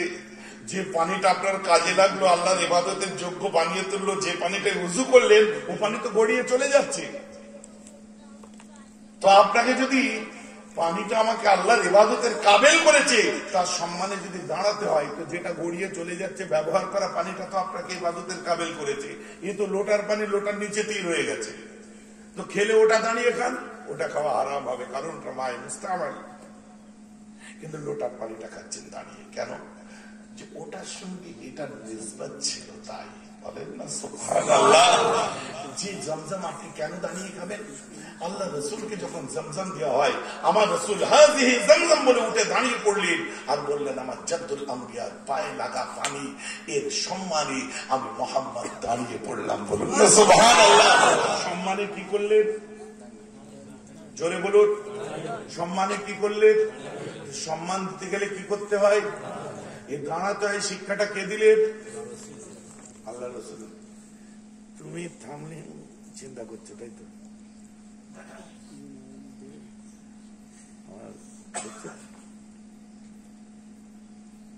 কেউ অসভ্য যুদ্ধের মতো আমাদেরকে চললে হবে না। তো জমজমের পানি আমাকে খারাপ লাগলো শুনে, তাই আল্লাহ তাকে সুস্থ রাখো, ভালো রাখো। তা আমি যেটা বলতে চাচ্ছি যে জমজমের পানি কেন দাঁড়িয়ে খাচ্ছে? বাকি রইল তামাম আকাবের উলামায়ে দেওবন্দরা এই দাঁড়িয়ে সালাম পড়ার ক্ষেত্রে দেওবন্দি ওলামাদের যে মত, সেটা আশা করি আপনার আব্বার কাছে আপনি শিখে নেবেন, কারণ আপনার আব্বা একজন জ্ঞানী, গুণী, বিজ্ঞান পণ্ডিত মানুষ। তারপরে ময়দানে এসে বলুন, কথাটা বুঝতে পারছেন তো? আর কিতাবগুলোর নাম বললাম, পত্রিকার নাম বললাম, ওগুলো দেখে নেবেন একটু। আসলে আকাবের উলামায়ে দেওবন্দের সঙ্গে আমাদের দ্বন্দ্ব ঝামেলা অত বড় বড় ব্যাপারে নেই। ঝামেলা দ্বন্দ্ব এই চুনোপুটি ছোটখাটো গুলো লাগায়। কথা বুঝতে পারছেন? তাদের সঙ্গে আমাদের দ্বন্দ্ব মাসলাকের কিছু কিছু আপনার ছোটখাটো ব্যাপার নিয়ে দ্বন্দ্ব আছে, যেটা তাবলীগী জামাতের সঙ্গে দেওবন্দীদের এখন আছে, সূরা কমিটির সঙ্গে ওলামাদের যেটা আছে, তো আমাদের একই ব্যাপার। বাকি মাথায় রাখতে হবে, আলেম ওলামাদের মুখের ভাষা অনেক সংযত হতে হবে। তো আসুন, তো আপনি দাঁড়িয়ে গেলেন কেন? যে আল্লাহ রাসূল প্রত্যেকটা মুমিনের দিলের থেকেও কাছে, আওলা ওখানে ব্যবহার করা হয়েছে ভাষাটা। দিলের আওলার কথা অর্থ কেউ উপরে নিয়েছে, কেউ কাছে নিয়েছে, বুঝতে পেরেছেন? তো প্রত্যেকটা মুমিনের দিলের উপরে আমার রাসূলের নিসবত প্রত্যেকটা মুমিনের দিলের উপরে যদি থাকে, কলবের উপরে যদি থাকে, বা কাছে যদি থাকে, তো আমার রাসূলের উপর আমরা যখন সালাম দিই, ওয়াজিব নয়, ফরজ নয়, আমালে মুস্তাহাব, আমালে মুস্তাহসান জেনে আমরা তাই দাঁড়িয়ে দাঁড়িয়ে আমার রাসূলের উপরে সালাম পড়ে থাকি। এটা ওয়াজিব ফরজ জেনে করি না ভাই। আর আল্লাহ রাসূলকে হাজির নাজির ভেবে, আল্লাহর মতো হাজির নাজির ভেবেও আমরা করি না। হাজির নাজির একমাত্র আমার আল্লাহ। ইমকানে হুজুরি একেবারে উলামায়ে দেওবন্দরা এতে মুত্তাফিক, আমরাও মুত্তাফিক। ইমকান হুদুরি, আল্লাহ ইচ্ছা করলে যে কোনো কারো রূহকে কোনো জায়গায় পাঠাতে পারেন। এটা শুধু তারা নয়, আল্লামা ইবনে তাইমিয়া সাগরিদ, ইবনুল কাইয়ুম জাওজিয়া, হাফেজ ইবনুল কাইয়ুম জাওজিয়া, তিনিও তার কিতাব 400 পৃষ্ঠার কিতাব কিতাবুর রূহের মধ্যে উল্লেখ করছে। ওলি তো দূরের কথা, সাধারণ মানুষের কথা তিনি বলেছেন। ওলিদের ক্ষেত্রে যদি হয়তো নবীদের ক্ষেত্রেও হতে পারে, আল্লাহ সেটা ঐচ্ছিক ব্যাপার, কার রূহ কোথায় পাঠাবেন। সার কথায় কোন রকম কনজারভেশন, কোন রকম সংকীর্ণতার মধ্যে না গিয়ে আমাদেরকে আমাদের কাজগুলো পূর্ণাঙ্গ নিতে হবে। ভাইরা, মা বোনেরা, নামাজ পড়লে নামাজি হয়, আর নামাজ পড়ে আল্লাহর ওলি হয়। কথাটা বুঝতে পারছেন না? তো আমাদের চিন্তা করতে হবে কোন নামাজ পড়লে আল্লাহর ওলি হতে হবে। নামাজ পড়বো জাগা মেরে নেবো না, নামাজ পড়বো মানুষের সর্বনাশ করবো না, নামাজ পড়বো মানুষের মনে ব্যথা দেবো না, কষ্ট দেবো না। আল্লাহ রাসূল বলছি জান্নাতে 5 শ্রেণীর মানুষ যাবে। তারা কারা? তারা কারা? ইন্নাল জান্নাতা তাস্তাকি আলা 5 নাফারিন তা'লিল কুরআনি ওয়া হাফিজিল লিসানি ওয়া মুত'ইমিল জুআনি ওয়া মাসিল উরওয়ানি ওয়া মান সাল্লা আলা হাবিবির রহমানি। কারা যাবে? তা'লিল কুরআন, যারা আল্লাহর কোরআনটা অন্তর থেকে তেলাওয়াত করবে। বলেন না সুবহানাল্লাহ। ভাইজান, আমি সুন্দর করে পড়তে তেলাওয়াত করতে পারি না, ঠুকরে ঠুকরে পড়বে, ধাক্কা মেরে মেরে পড়বে। আলিফ লাম মিম যালিকাল কিতাবু লা রাইবা ফীহি হুদাল লিল মুত্তাকিন। এভাবে ঠেলে ঠেলে অনেকে পড়ে না, ওইভাবেই পড়বেন। একটা হাফেজ তেলাওয়াত করবে আর আপনি তেলাওয়াত করবেন, ওই হাফেজের থেকে আপনি 7,000 গুণ বেশি সওয়াব পাবেন। সুবহানাল্লাহ, বলেন সুবহানাল্লাহ। এটা আমার কথা না, এটা আমার কথা না। কিন্তু আপনি যখন সুন্দর করে হাফেজের মতো করে সহি পড়া শিখে যাবেন, তারপর আবার ঠুকরে ঠুকরে পড়বেন, 70,000 গুণ গুনাহ হবে। যেটাও কাটবে, এসতেও কাটবে, যেটা যাচ্ছে যেতে দাও, ডেভেলপ হচ্ছে ডেভেলপ করতে দাও, উল্টো দিকে টেনে আনতে যাও না, আনলে কিন্তু বুমেরাং হয়ে যাবে। কোন হাফেজ বা কেউ সুন্দর করে পড়তে জানে, আমার এই ওয়াজ শুনে বলবেন এবার থেকে টুকরে টুকরে পড়বো, ওদের থেকে 7,000 গুণ বেশি আমার হবে, খবরদার না। ঠিক আছে? আল্লাহর কোরআনটা অন্তর দিয়ে তেলাওয়াত করবে, মন দিয়ে। তালিল কোরআন যারা হবে, ও হাফিজুল লিসানে, আর একটা জান্নাতের অধিকারী কারা হবে? প্রথম জন তেলাওয়াতে কোরআন যারা করবে। কিন্তু আমরা কোরআন তেলাওয়াত করি কোথায়? প্রত্যেকের বাড়িতে আছে, উপরে রেখে দিয়েছি তাকে সাজিয়ে। কোরআনের একটা ফরিয়াদ আছে, তাক মে সজায়া जाता हूँ, आंख से लगाया जाता हूँ,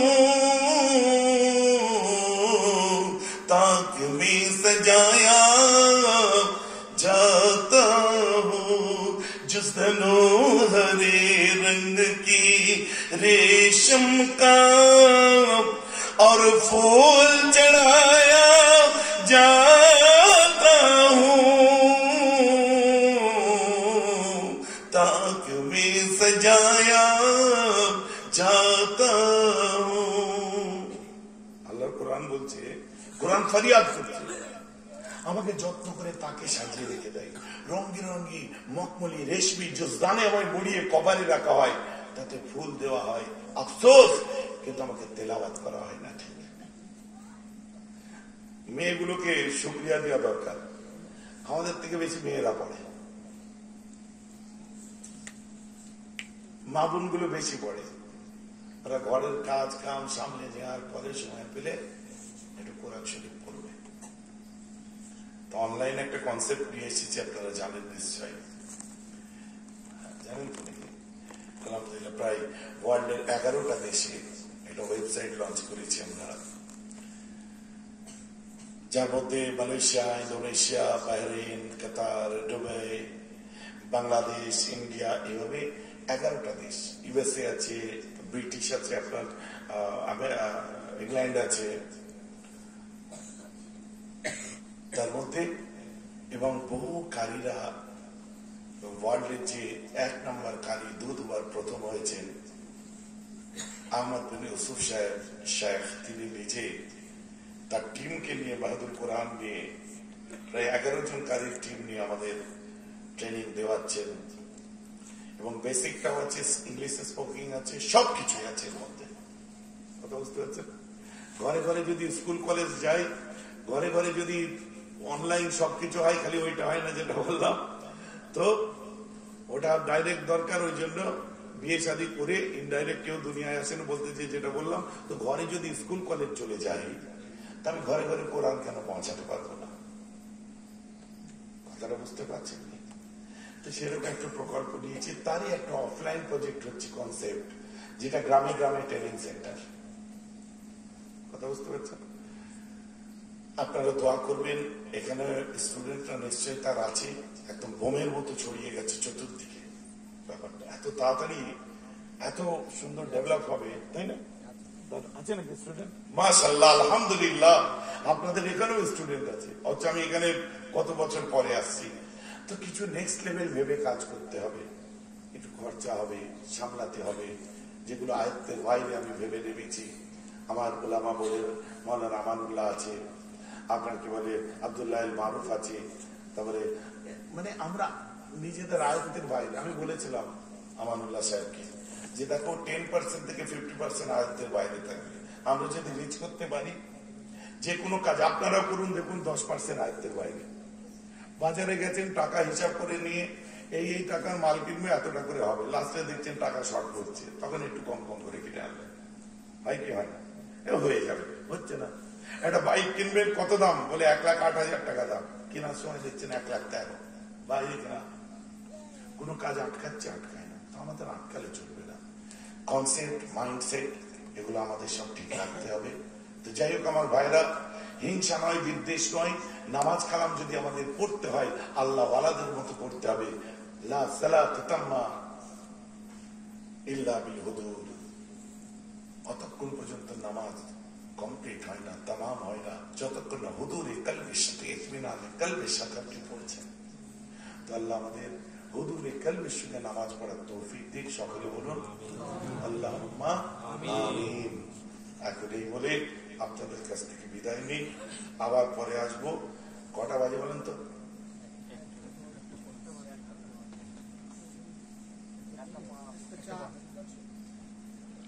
একটা 4 হোক, 5 হোক, 6 হোক, 10 হোক, একটা এদিকে না ওদিকে, ওদিকে। সময় কোথা দিয়ে গেল বুঝতে পারছেন? আজকে সভাটা সম্পূর্ণ। দেখুন আমি কিন্তু ঘটনা একটাও ধরিনি, আর আমি যেগুলো শোনালাম এটা আমার একদিনের মেহনত নয়। কথা বুঝতে নিশ্চয়ই, নাহলে একটা মোটিভেট করা মানুষকে, আজকে তাদের বোঝা দরকার, জানা দরকার কেন আমার আব্বা আহলে সুন্নাত ওয়াল জামাতের সিলসিলায় ফুরফুরা শরীফ অনুযায়ী কেন চললো, তারা কেন আমার মা চলল, উত্তর দিতে পারছে না। এটাই আমার বক্তব্য। আমি আশা করব খুব তাড়াতাড়ি আপনারা ট্রেনিং সেন্টারটা স্টার্ট করবেন, ইনশাল্লাহ আমাদের মাসলা হাল হয়ে যাবে এবং সেই সমস্ত লেভেলের ওলামারা আসবে যারা আলোচনা করবে, এবং এটা আমরা ঘরে বসে আলোচনা করে নেব। আপনারা এটা খুব তাড়াতাড়ি চালু করুন, তা নাহলে আহলে হাদিসরা আসবে, ওয়াহাবিরা আসবে, মুতাজিলারা আসবে, মুজাসসিবারা আসবে, বিভিন্ন দলমত আসবে, এছাড়া তারা তাদের মতো করে ম্যানিপুলেট করবে। সেক্ষেত্রে আমাদের ইমানই ক্ষতি হয়ে যাবে। তো আমাদের উচিত যে আমরা আল্লাহ যখন আমাদেরকে হক মাশরাফ দিয়েছে, একদিকে যেমন কারামত আলী জৌনপুরি রহমাতুল্লাহ আলাইহি এসেছিলেন, একদিকে যেমন আকাবের ওলামায়ে দেওবন্দরা এসেছিল, একদিকে যেমন ফুরফুরা এসেছে, এক একটা মাশরাফ এক একদিকে কাজ করে গেছে, তেমনি আমাদেরকে আমাদের কাজ রাখতে হবে। এই ছোটখাটো কে কি বলে দিচ্ছে সেদিকে মাথা দিয়ে চললে আমাদের চলবে না। অতএব হকপন্থী মূল জায়গাটাই আমাদেরকে ঠিক থাকতে হবে। মাসলা মাসাইল নিয়ে ঝগড়া দ্বন্দ্ব নয়, যে যার মতো করে মেনে চলো, শিরক বিদআত মুক্ত হয়ে থাকো, একজন আরেকজনকে ফতোয়া দিও না। যে যার জায়গায় তুমি ঠিকই আছো, তুমি 6 দেখলে আমি 9 দেখছি, তুমি যেদিকে আছো ওদিক থেকে 6 আছে, আমি যেদিকে আছি ওদিক থেকে 9 আছে। তবে হ্যাঁ, যেগুলো বাতিল আছে বাতিলরা বাতিলই থাকবে, তাদেরকে টেনে হকে আনতে হবে না। কবর সেজদা পুজো হাজাত মিন্নাত এই সমস্ত যে হচ্ছে, কথা বুঝতে পারছেন না, এইসবের আমরা ঘোর বিরোধী। আমরা মাসনুন তরিকায় জিয়ারতের পক্ষে, ব্যাস অতটুকুই। কথা বুঝতে বুঝতে পারছেন? আমরা জিয়ারত করবো, আজমির শরীফে যাই, আমরা ফুল দিই না, আমরা চাদর দিই না, আমরা হাজত করি না, মান্নাত করি না। আমরা মান্নাত করি একমাত্র আল্লাহর কাছে। কার কাছে করি? অর্থাৎ শিরক বিদআত মুক্ত আমাদের এই সিলসিলা। আজ পর্যন্ত মুখে অনেকে ফটফট কথাবার্তা বলে, কিন্তু তারা লিখিত ফতোয়া যদি দেবে, আমি জানবো তার কথাটার উপর শিলমোহর পড়লো, কিন্তু দুঃখের বিষয়ে লিখিত ফতোয়া দিতে পারে না। কারণ জানে তো দিলে ফতোয়া কোথায় যেয়ে লাগবে। আসুন আমরা শিখি, আমরা জানি। আমার রাসূলের প্রতি সালামের নজরানা, ইয়া নবী